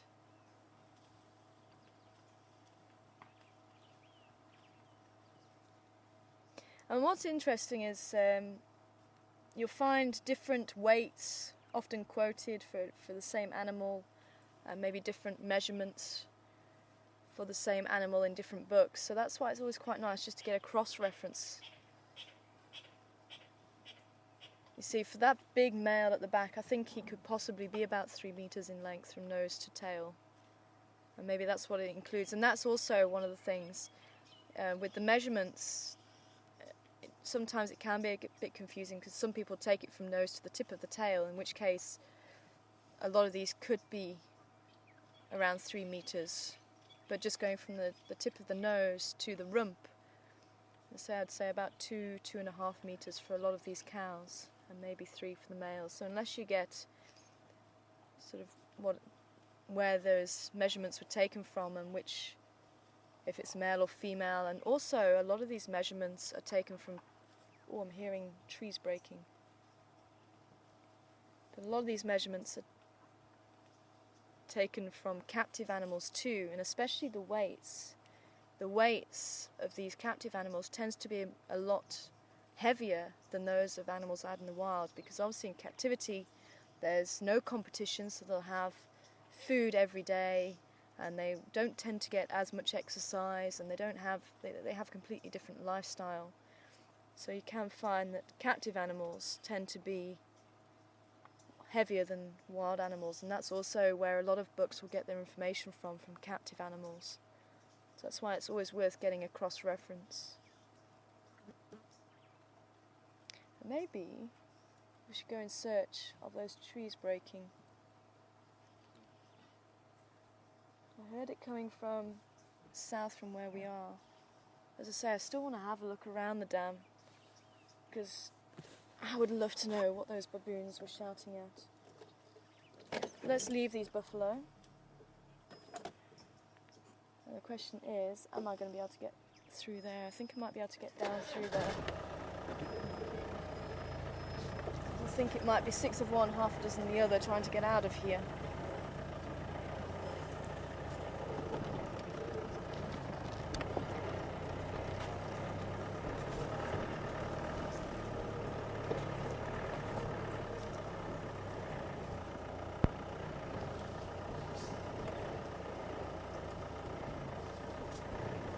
duck.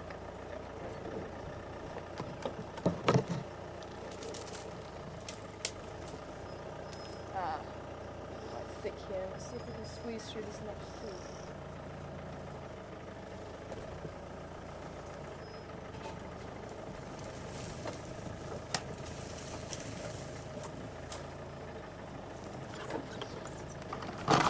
Still sounds like our lions are sleeping.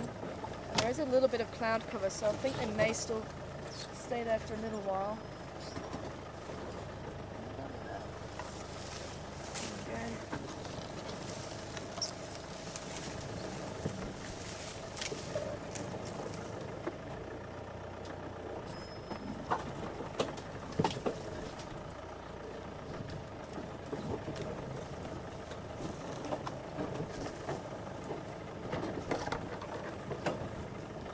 Hi Fred, good morning to you, hope you're well. Wanting to know whether the lions with the cubs or not. And the two Nkahumas that we were with just this morning weren't with the cubs. I think the cubs are still with the other female, that's my guess. Okay, it's fairly open here. So I'm hoping if we can go straight down, or maybe out to the east from here.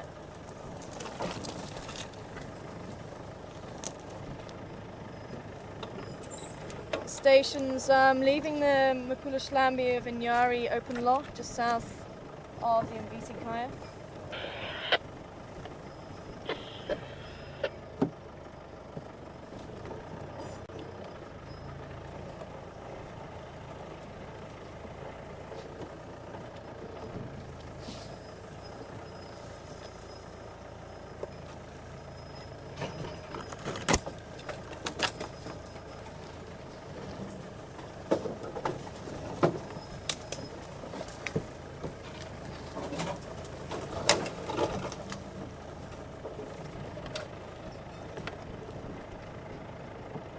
Hi Joe, welcome again. Hopefully you heard the answer to your weight of the horns. In case you didn't, it was about 17 kilos coming from Penny.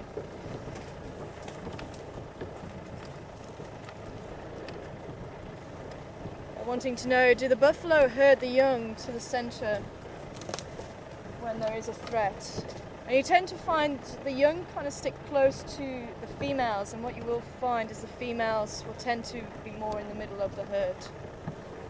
Okay, I need to switch off here and see if we can hear.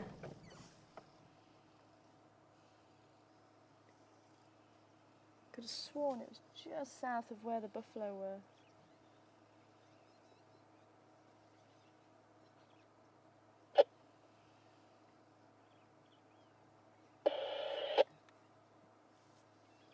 Maybe we need to keep going then.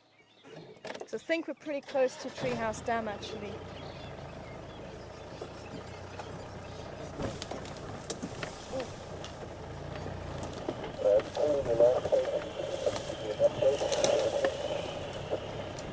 I'm pretty sure we're on the game trail that we have seen the Styx Pride and even I think the leopards use, cutting from Weaver's Nest Road to Treehouse Dam. There! See, I see some movement.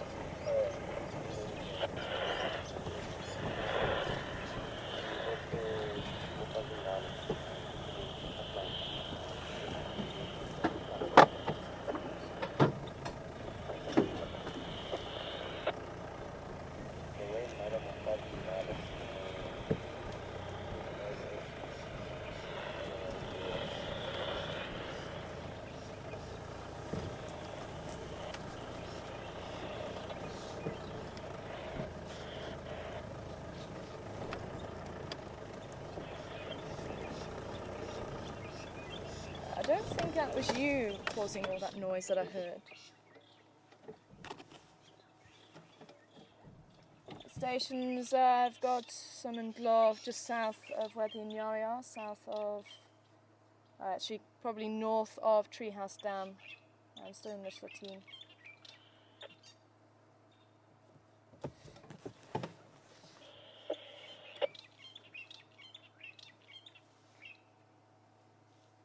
He's just going a little bit further. I might be able to see him a little bit better. Looks like a young male though.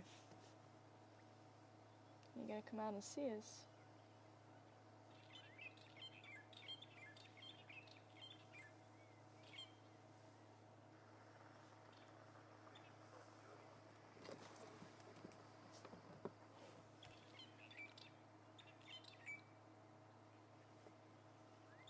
Hi Jody, good to hear from you too. I think we're going to stay here and see if he'll come out. And maybe I can hear where the rest of the herd are, because I think there are some more around here. I think he's going to be a little bit young to be on his own at the moment. Maybe in his late teens. So he may be with the bull. Wanting to know, do Duggar boys mourn the loss of other Duggar boys like the elephants do? They mourn their family that passes. And you don't really see that in buffalo. I've not seen it, but I think certainly the females get affected when they're calves, and it obviously depends on how long they have had with that calf to build up a bond with that calf. But I think they do have some time of mourning the longer they are with that calf.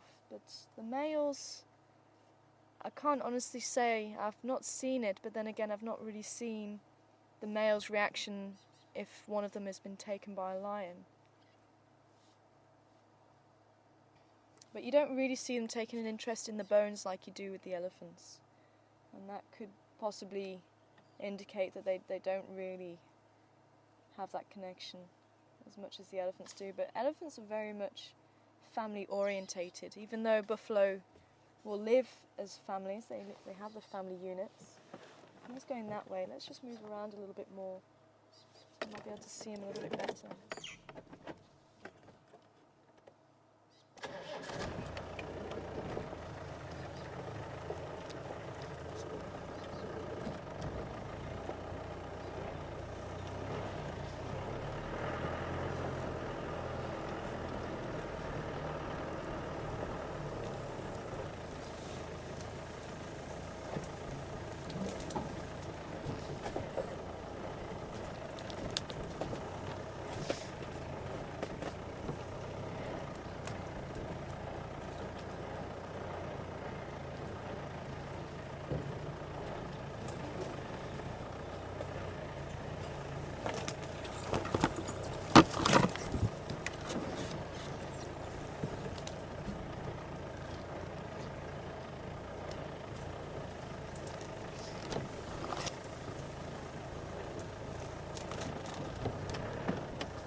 Come this way.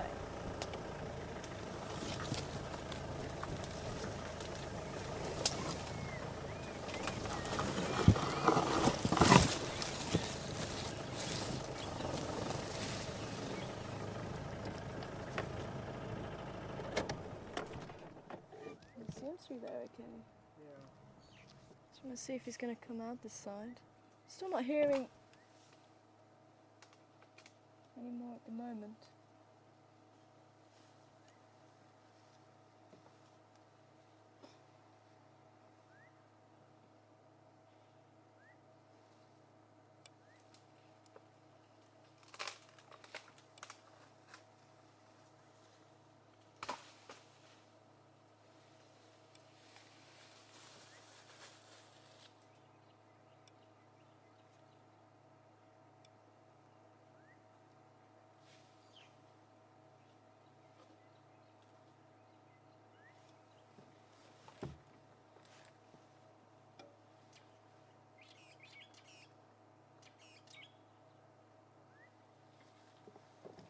Yep, round leaf teak.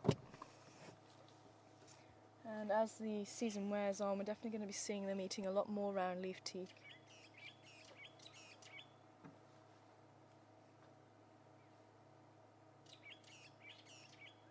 in his mouth, and he'll turn it around with his trunk, allowing the molars at the back to strip off any of the bark. And that's one of the reasons why elephants have grown so large, is because they tend to eat fairly poor quality food like bark, and they can survive on it. And they utilize it, whereas a lot of other animals aren't able to. But they've had to grow these huge bodies to be able to utilize these poor quality foods so they can get in as much as possible to be able to get enough nutrients from it. So it's a very slow digesting system as well. It may take about 24 hours for this tree to digest, or the bark from this tree to digest. And coupled with the fact they do have a fairly poor digestive system, in that they do lose a lot of nutrients in their dung. They only utilize maybe 40% of what they eat. Hence why they have to constantly eat. You may find elephants eating maybe 16 hours a day.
And throughout their life they will have about 6 sets of molars altogether. The first erupting fairly soon after birth. The last maybe around 60 years or so. I heard another branch breaking. I think the rest of the herd are more to the east.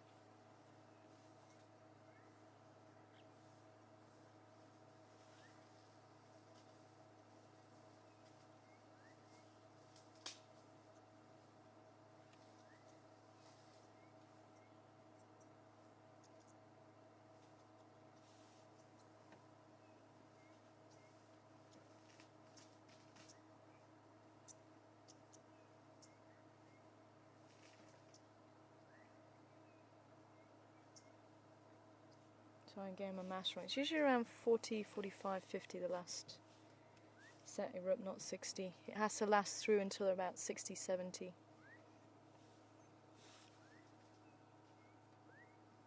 So the first set usually around when they're first born, the next set maybe around 1 year old, the next around 2, the following one around 4. Andrew coming. Alex? Andrew, I've had my radio turned down. Anything else, Victor? What do you see the second dollar with the live play? And coming up moving towards so away from the fire there, so it's also low with the cluster. Okay, thank you.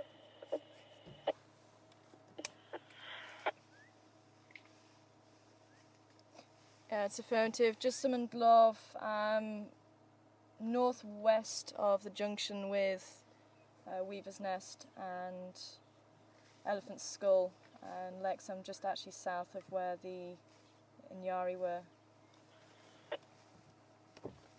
Makes any sense. Sorry, so just to try and actually tell you exactly when those teeth are erupting, You get the first around birth, the second set around 2 years old, the third around 4, the next around 8 or 10, the fifth around 20, 25, and then the last set around 40, 45. I say my maths isn't quite right this morning.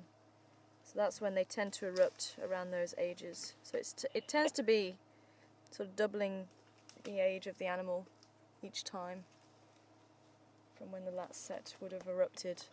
And each time they move from the back of the mouth, almost like a conveyor belt, moving to the front of the mouth.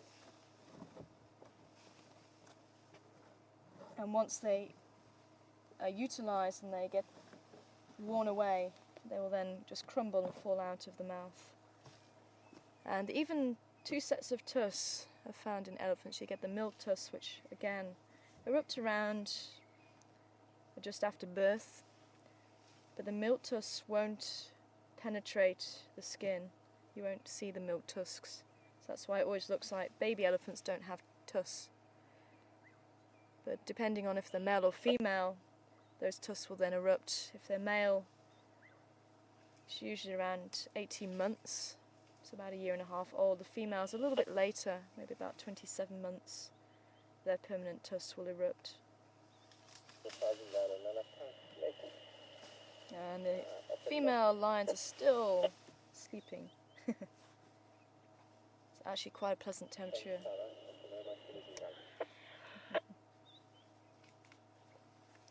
An absolute pleasure, and it was actually Lex with the calls actually helped us. Thanks, Lex. So from those you think they might pop out somewhere pretty house them or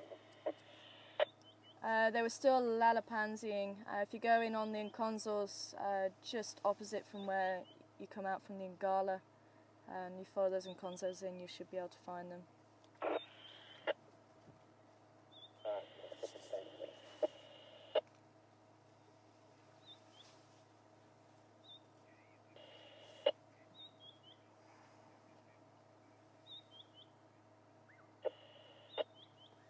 Hi, Patty.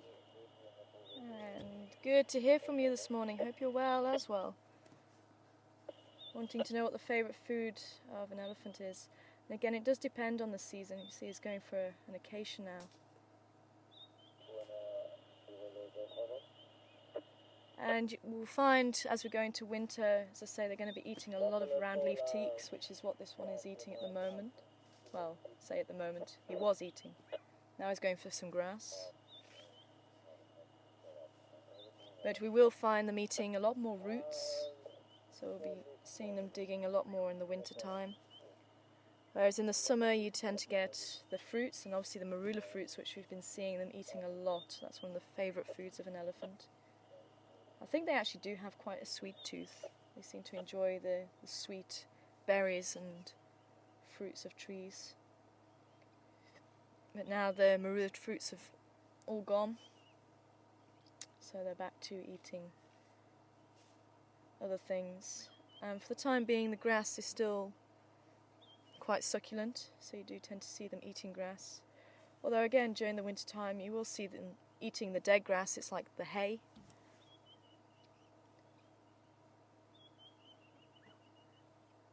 And a few thorn trees along the way, especially the acacias that keep their leaves. You'll find them eating those. Maybe a few of the bush willows too. And it just depends on the area as well.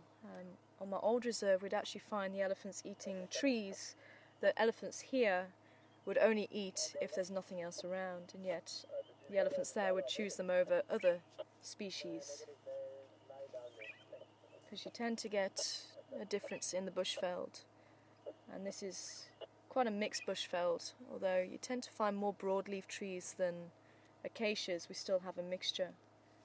Whereas on my old reserve it was a sourfeld. It had a lot of broadleaf trees and very few acacias. But then you get in that the marula trees, which are also broadleafed. Whereas other areas, especially into Kruger, you get a lot of acacia trees, a lot more than maybe broadleaf trees. And the acacia trees are highly nutritious. And all of this is dictated by what soil you have. So if you have a very alkaline soil like basalt, which is where Kruger is mostly, I think, around Orpen Way, so not too far away from us, but there's a lot of basalt there and other parts of Kruger. So the alkaline soils actually help encourage the growth of acacia species and quite highly nutritious species, whereas granite, which is what we're on, is quite acidic, and that gives rise to a lot of the broadleaf trees. So in actual fact, your soil will dictate what species of plants you have, and that will dictate what species of animals and birds you'll have. So we're going to move on, maybe carry on east.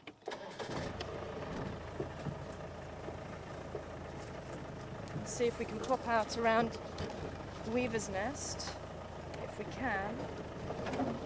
Maybe see if the rest of the herd are around here.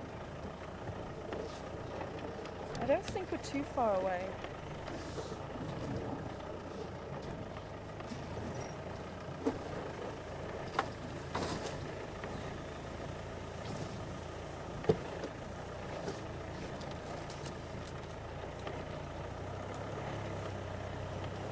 Hi Christina, good morning to you. Wanting to know what animals we can find here on the reserve.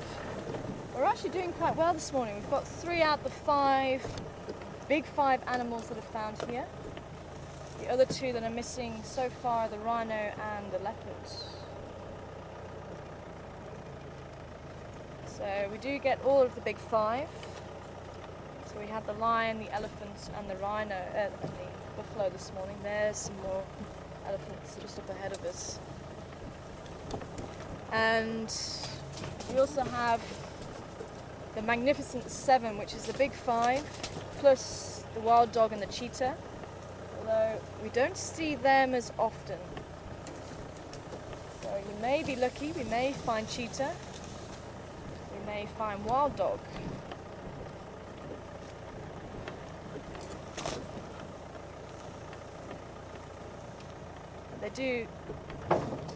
They are found here. Many antelope species we get here. Small carnivores, like we had the dwarf mongoose this morning. Impala, kudu, nyala, bushbuck. Oh, here is the rest of the herd.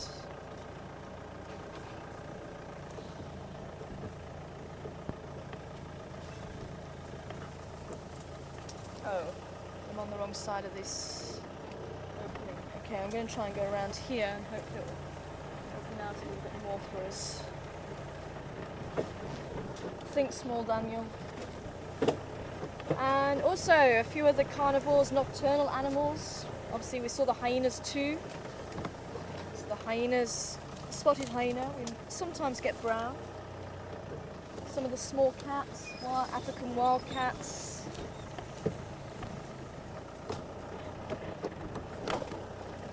I think we have seen a caracal before, we've seen serval before. Other species of mongoose.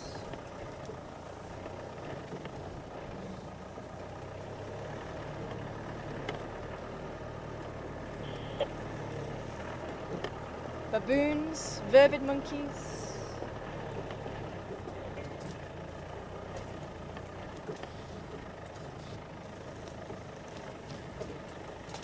I wonder if this lady is going to let me park here. You might be able to see. Oh, there goes the little one.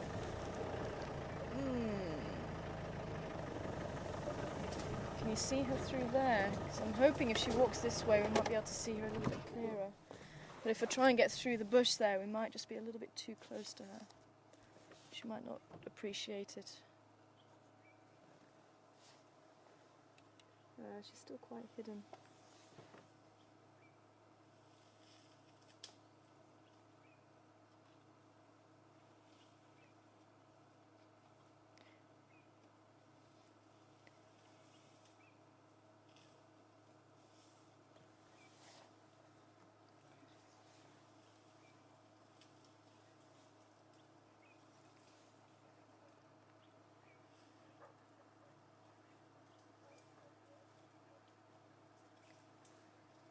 Hi Ellen, good morning to you. Welcome on board the Gunda. Interesting question there. Is there anything that they eat that might be medically important to them?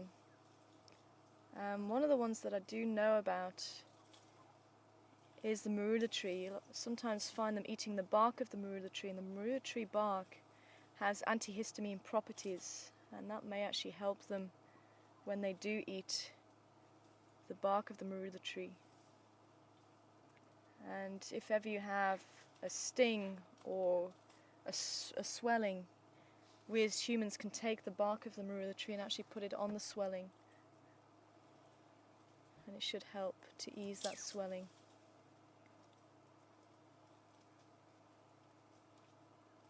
And quite often you'll find animals eating clay, and apparently the elephant also will eat clay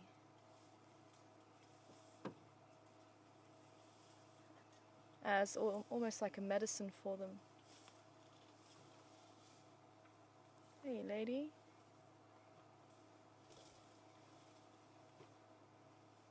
I'm hoping she's going to come through this bush here.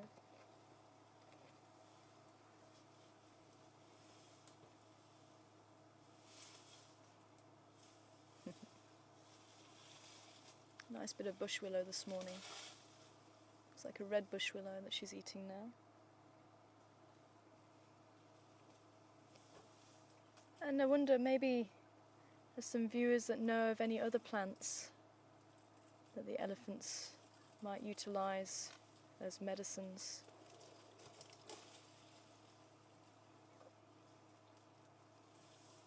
So I know the macaws over in South America also will eat clay to help settle the stomachs and maybe soak up some of the toxins that they do eat.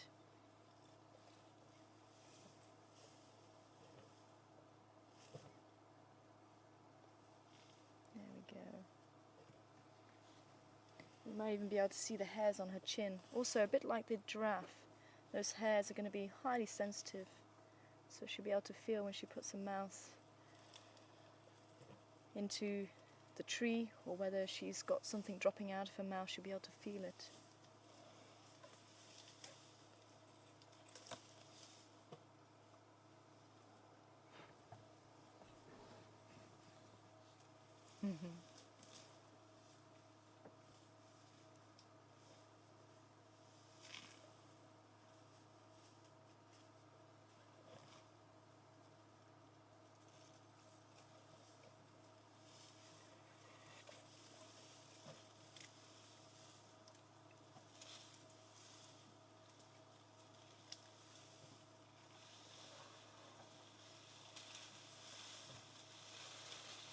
And again, just like the buffalo, we've got each female with their offspring.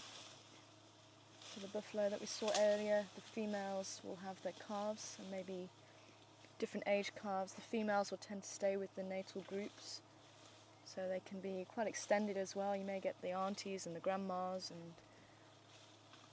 relations like that and their families. So same as the elephants. And you may get the females actually breaking away from the herd and then coming together at certain times of the year. So we've got the female here. She's got a youngster in tow, probably about 3-4 years old there. And there's another one a bit further back, it's maybe about 8 or 10. I'd say that bull that we first met was probably in his late teens, so getting to that age where he's right on the periphery of the herd. He's not right in the middle of the herd, and you may start wandering off and going further and further away from the herd and then coming back, and eventually you might break away. Sometimes the females seem to get a little bit annoyed when the males, when there's a lot of them, they get a bit boisterous and they may just bring them into line, especially with all the young calves around. And one thing that I do find quite fascinating is how close to human society they really are. If you think about the age, as I was saying earlier about the teeth will erupt. The last set was about 40, 45, 50, and that's got to last them until 60, 70, maybe 75 years old. And that's the average human lifespan. I know it's seeming like it's getting longer all the time, but average at the moment is probably about 70, 75, 80 for a human, maybe 85. So roughly around the same age lifespan. And even the childhood is very similar to ours. I mean, we kind of say around 16, 17, 18 you start to become an adult, and that's the same as in elephant society too, especially the young males. They get to that late teenage stage and they start moving away and learning how to be a male, and they'll often find a big bull who may go around with them for a little while and teach them the ways to be a male elephant. And they've learnt all their life lessons from the mother, where to find food and water and what to eat and what not to eat. And the females, they can mature around 9, 10, 11, but they may not start mating until maybe 14, 16 years of age. Again, it depends on the mothers. The mothers will quite often pick her mate when she's quite young. She'll say who she can mate with, and quite often they'll stay with them, especially for the first mating. That must be quite daunting, still quite a small elephant. And if the mother picks quite a large bull, it can be quite daunting for her. Pull back a little bit.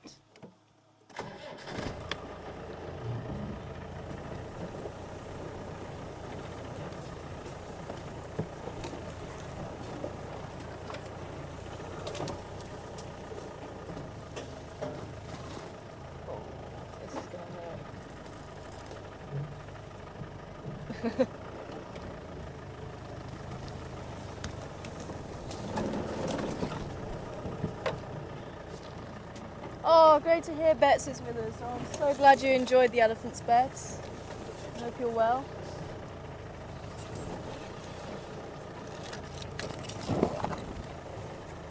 Bets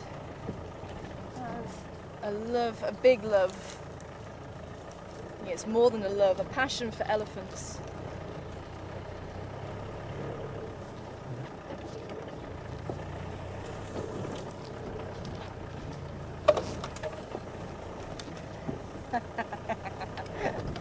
Thanks, Angie. I hope everyone's enjoying the... Sherry, sorry Sherry. Asking about giraffe, do we ever see them? I missed them off my list of animals that we see. She's coming over for the round leaf teak there, look. And yes, we do, and we see the southern giraffe here. I think everyone's pretty...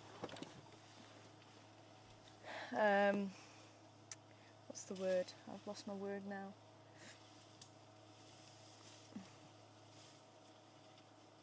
In agreement that there seems to be 9 subspecies of giraffe now, although there may still be people that argue otherwise. I know there has been a huge debate on that, but I think most books quote 9 subspecies, and southern giraffe being one of them, the one that we do get here. The difference in them being the coat pattern and maybe lumps on the head, and the Rothschild actually has a unique feature in that it has 5 horns on its head, or 5 ossicones. So we've got or lumps, I suppose you could call them lumps. There's like 3 lumps and 2 ossicones, whereas the rest of the giraffe may have just 2 ossicones and 1 lump.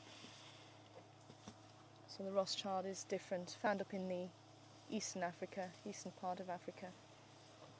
We just need to pull back a little bit again, hey?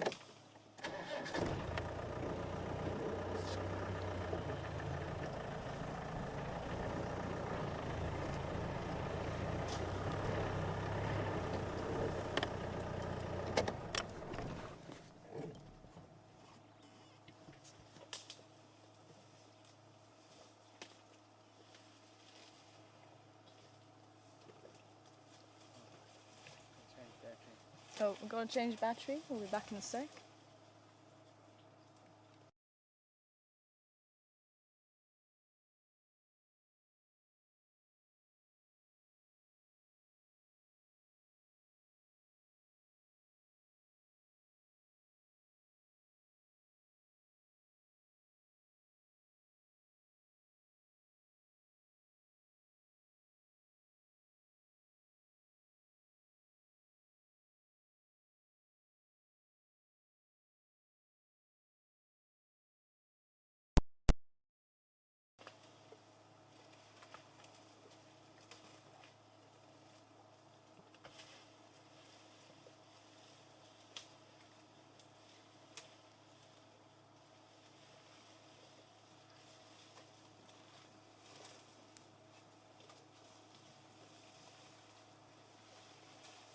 Hopefully we're back again. And you may have just missed the deep grumble that came from this female here. And I think she was warning the calf coming up to her left. There you go. The calf's actually wanting to get some milk there. As big as it is, this one's probably about, actually saying that, I thought it'd be about 5, maybe 6 years old. It could even be about 7. And they can still take milk up until about 7 years of age.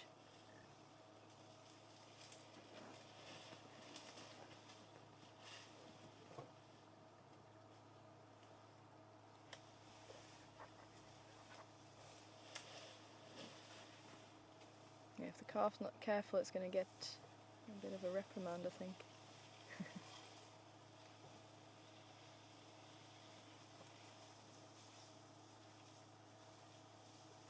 Were you able just to have a quick look at that cow? Oh, she's turned now. Just wanted to show a difference in the tusks. She's got much longer tusks than this female that we're just looking at. And yet hers are quite thin and long, whereas this female we're looking at is quite short and fat. And just goes to show there's such a huge variety in the tusks. I don't think we're going to be able to see her now. She's turning her back on us. And even the tail, every elephant tail is unique. So some people are actually good enough to tell elephants apart from the tail. But otherwise we look at the tusks and the ears, see if there's any notches or nicks in the ears that can come about from branches, maybe thorns, maybe even fights if it's male elephants.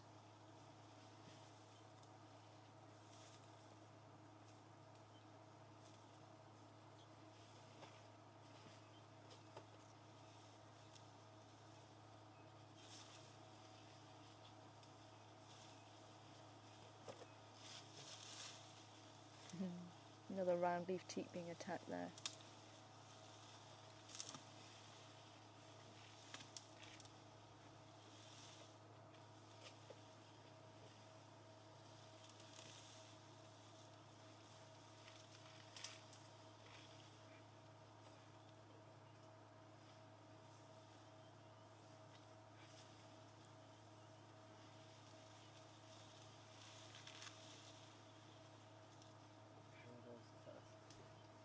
Oh, you can see the tusks there now. Awesome. They're quite long already, and yet I don't think there's much. Maybe she's a little bit younger than this female here. Oh. She's getting really annoyed with this calf. Just gone underneath her head now. The calf just isn't paying any attention by the looks of it.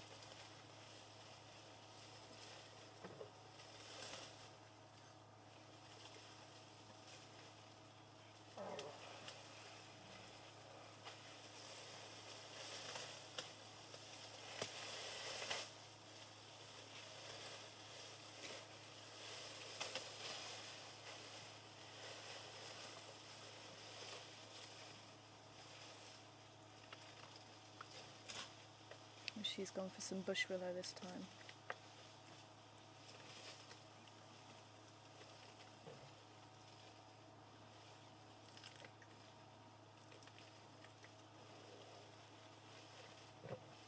Bush willow, very, very strong wood actually. Very long burning if you use it for firewood. Quite a heavy, dense wood too. Oh, she's got a bit of round leaf teak. Looked like it was the bush willow she was going for. Oh, it is now.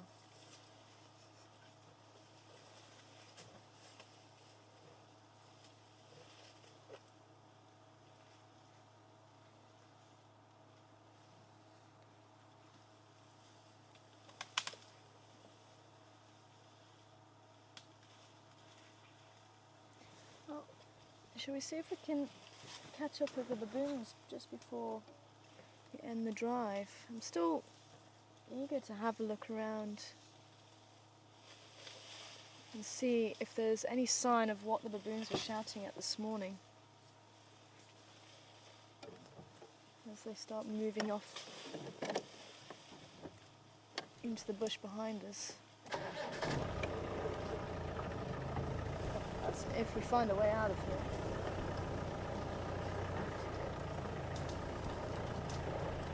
Might be easier said than done. Sorry? A log? Oh, thank you.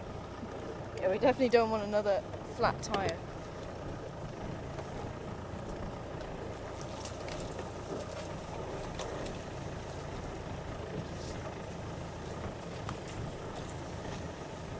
I wonder if anyone's come back with any more plants that they know of or have found about what elephants use.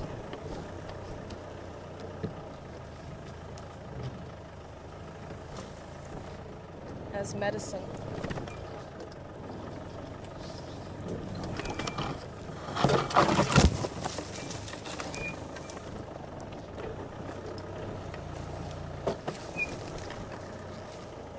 No one is yet.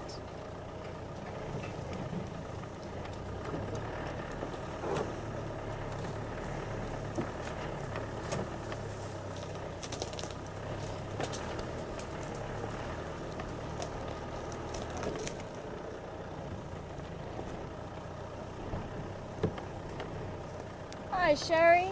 Good morning to you. And I have heard that Sherry, but I will have to double check on that. She wants to know if it's true if female elephants will encourage young elephants to eat their dung to get the bacteria. And I know zebras do that, especially with them digesting food in the cecum, which is between the large and small intestines. So they actually need to take in the mother's dung to get the bacteria for digestion. And I'm pretty sure the elephants have to do the same. I'm sure I have heard of it. I haven't seen it myself, but I am sure that they do have to do that. It's a similar, the same digestive system.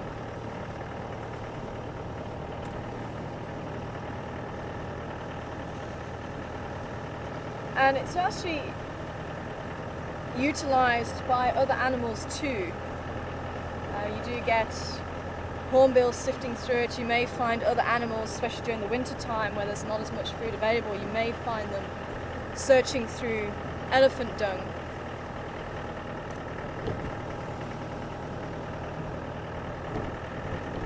To get, or to add to their nutrients. Shall we have a quick, I wonder if we should have a quick look at the lions, just in case there's anyone that didn't see them this morning.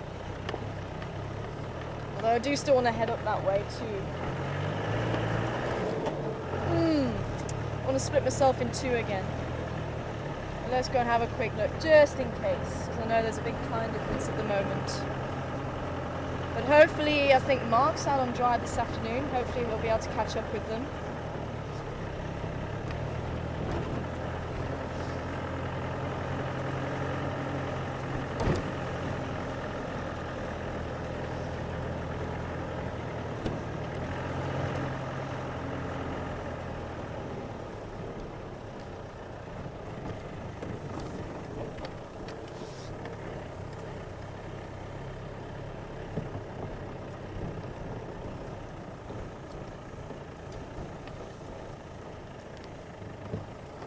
Hi Wendy, great to hear from you, and I'm glad you enjoyed the safari today. Now this is where we left the lions. And I think they have moved on. Where they've moved on to.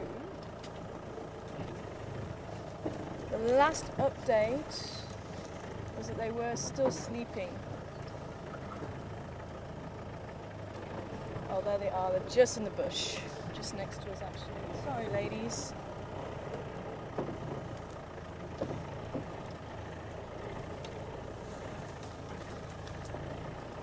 Actually, just here.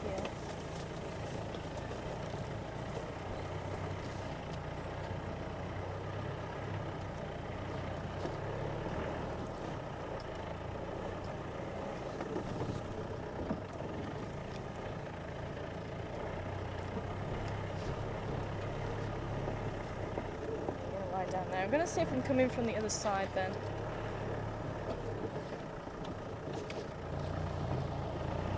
These are the Unkahuma females. And it doesn't look like the cubs are with them. I think they're with possibly... Can you see her through there actually? Not really. No? No? No. I think the 6 cubs... Well, 6 young cubs plus the older cub is left with the other female. Here's the other mother. Can you see her through there? So this is the old lady who's got the older cub. And... oh. Yeah, there she is. So she's got the older cub. And I haven't seen him for a little while. I think Mark said possibly around 6 months of age now. It could be about 6 or 8 months of age, something like that. The other cubs, the 6 cubs, the female that's lying next to her that you can't see at the moment, I'll have to try and pull forward again. But she is the younger female who is one of the mothers of the younger cubs, who will still be drinking milk at this stage. Although we have seen them starting to eat a little bit of meat, that they were tasting it rather than actually eating it. But from about 2 months they'll start doing that, and then usually around 3 months of age they'll start to eat meat properly. So I think she's off babysitting at the moment. The tracks of these 2 came in from the south, so somewhere maybe on Little Gowrie is where that other female might be babysitting. And especially with the risk to the cubs at the moment, I think they've wisely left one of the females with them. Let me just see if I can pull forward a little bit so we can maybe see the other female.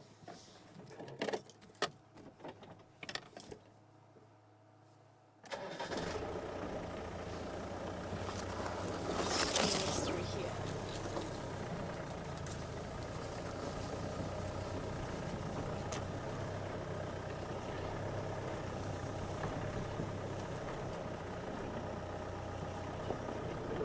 Can't really see her too well. You see her ears there. She's just here. Oh, actually I need to just pull back a little bit maybe.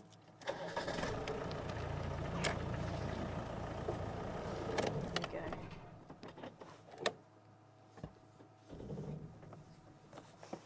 we go. And I wonder if the dwarf mongoose have left. For those of you who weren't able to join us first thing this morning, we had the dwarf mongoose in the termite mound just to the right. And they were probably about 1.5 meters.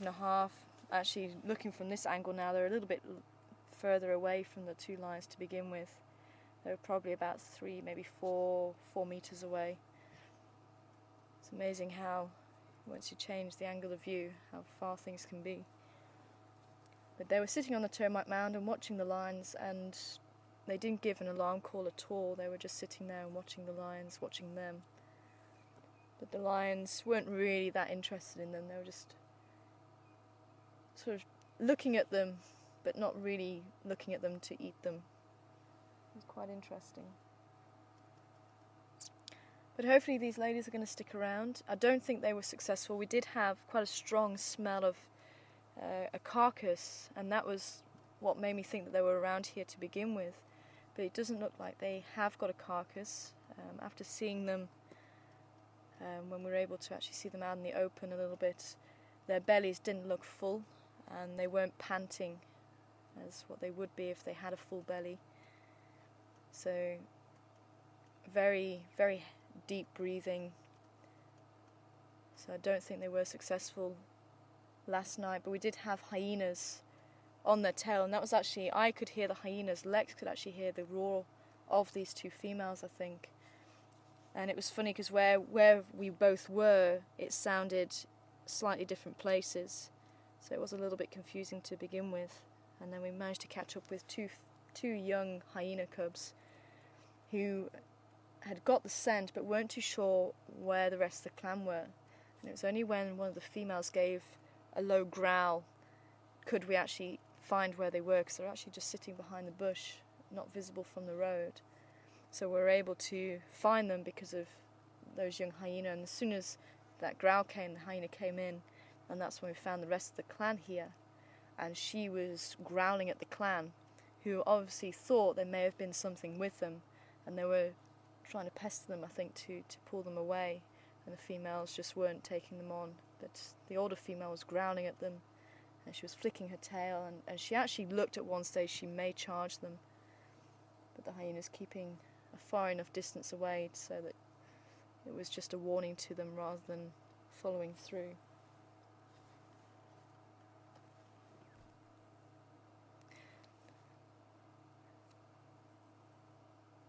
So I think this is going to be them. Hopefully they won't move too far, as I say. It's going to be quite a nice hot day, I think, so they should stick to the shade. And again, they are animals, they don't read the books. They do what they want. So it could be these two females decide to up and move away. Occasionally that has happened, that lions have gone further from where you find them in the morning, but generally speaking they stay put. They usually sleep in the shade, and then as the sun sets they start to move around again. But if that herd of elephants or even that buffalo herd come through here, it could disturb them. They may even start following the buffalo herd, maybe see if they can catch a baby buffalo. Maybe that's what was happening yesterday, maybe last night. Maybe they were following the buffalo. Maybe even the elephants come through here and disturb them and move them on. So anything is possible here in the bush. And that's what's fantastic about what we do here, is the fact that you can join us and see all these stories unfold. And it's been quite a magical morning this morning. I hope you've enjoyed it as much as I have. Seeing the baby baboon first thing this morning. I'd still love to know what the baboons were shouting at. There's no way the baboons could see the lions from here. Let's say there was a little bit of commotion around the dam. Lex had a look, so maybe there was a leopard just off to one side that we just couldn't see it. And occasionally the baboon was barking, so maybe it was flat, so we weren't able to see it at that stage. But maybe tonight, maybe Mark might be lucky. I have a feeling it might be Karula there, our resident female leopard with the cubs. Maybe the other female will bring, the other female lion might bring the cubs over to these two females. They might head back towards where she is. Anything is possible.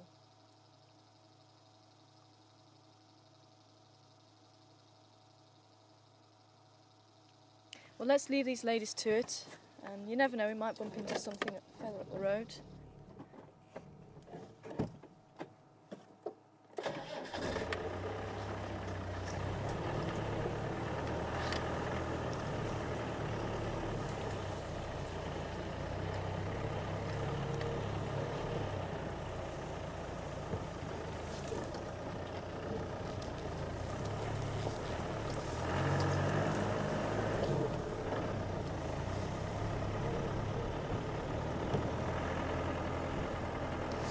Thanks, Cheryl. Cheryl's coming back with a particular tree. I couldn't quite hear if it was a toxic tree or whether it was a tree used by elephants, but apparently I think it sounds like an Asian tree.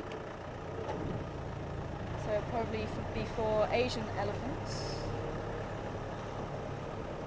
I think you might have to just send that one through again. I don't think I've actually heard of it, but I'll see if I can find out a bit more about it. You can just repeat the name for me, that would be great.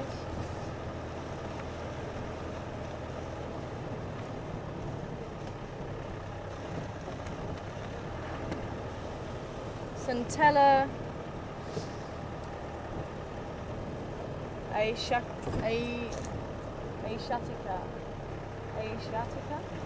Asiatica, maybe. Aha, Asiatica. Okay.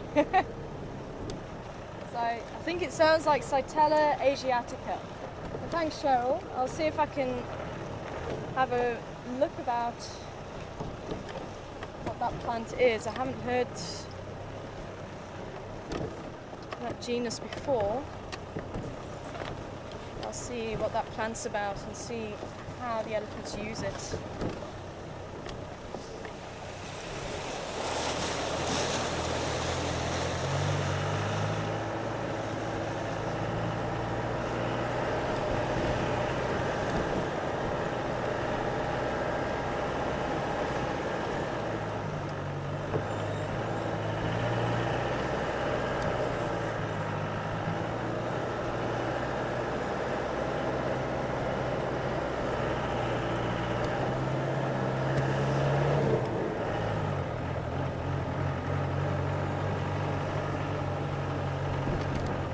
Get to the top of Philemon's Dip, so I can say goodbye to you. And we've got blue skies. There's a little bit of cloud building, so it might stay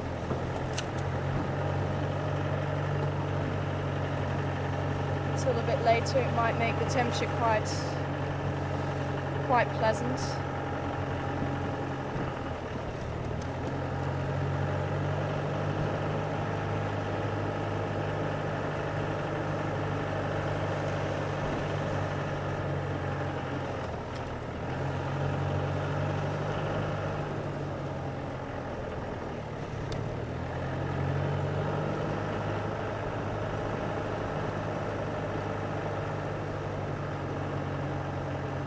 And here we are back at quarantine.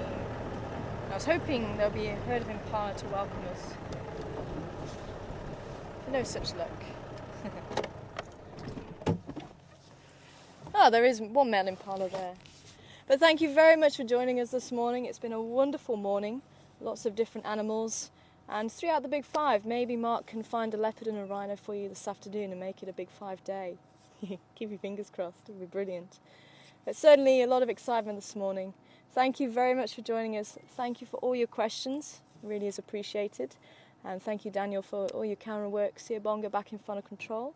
My name's Tara, and you've been watching Wild Earth this morning. Join us again at 3 o'clock Central Africa time for our next live safari. Take care, everyone.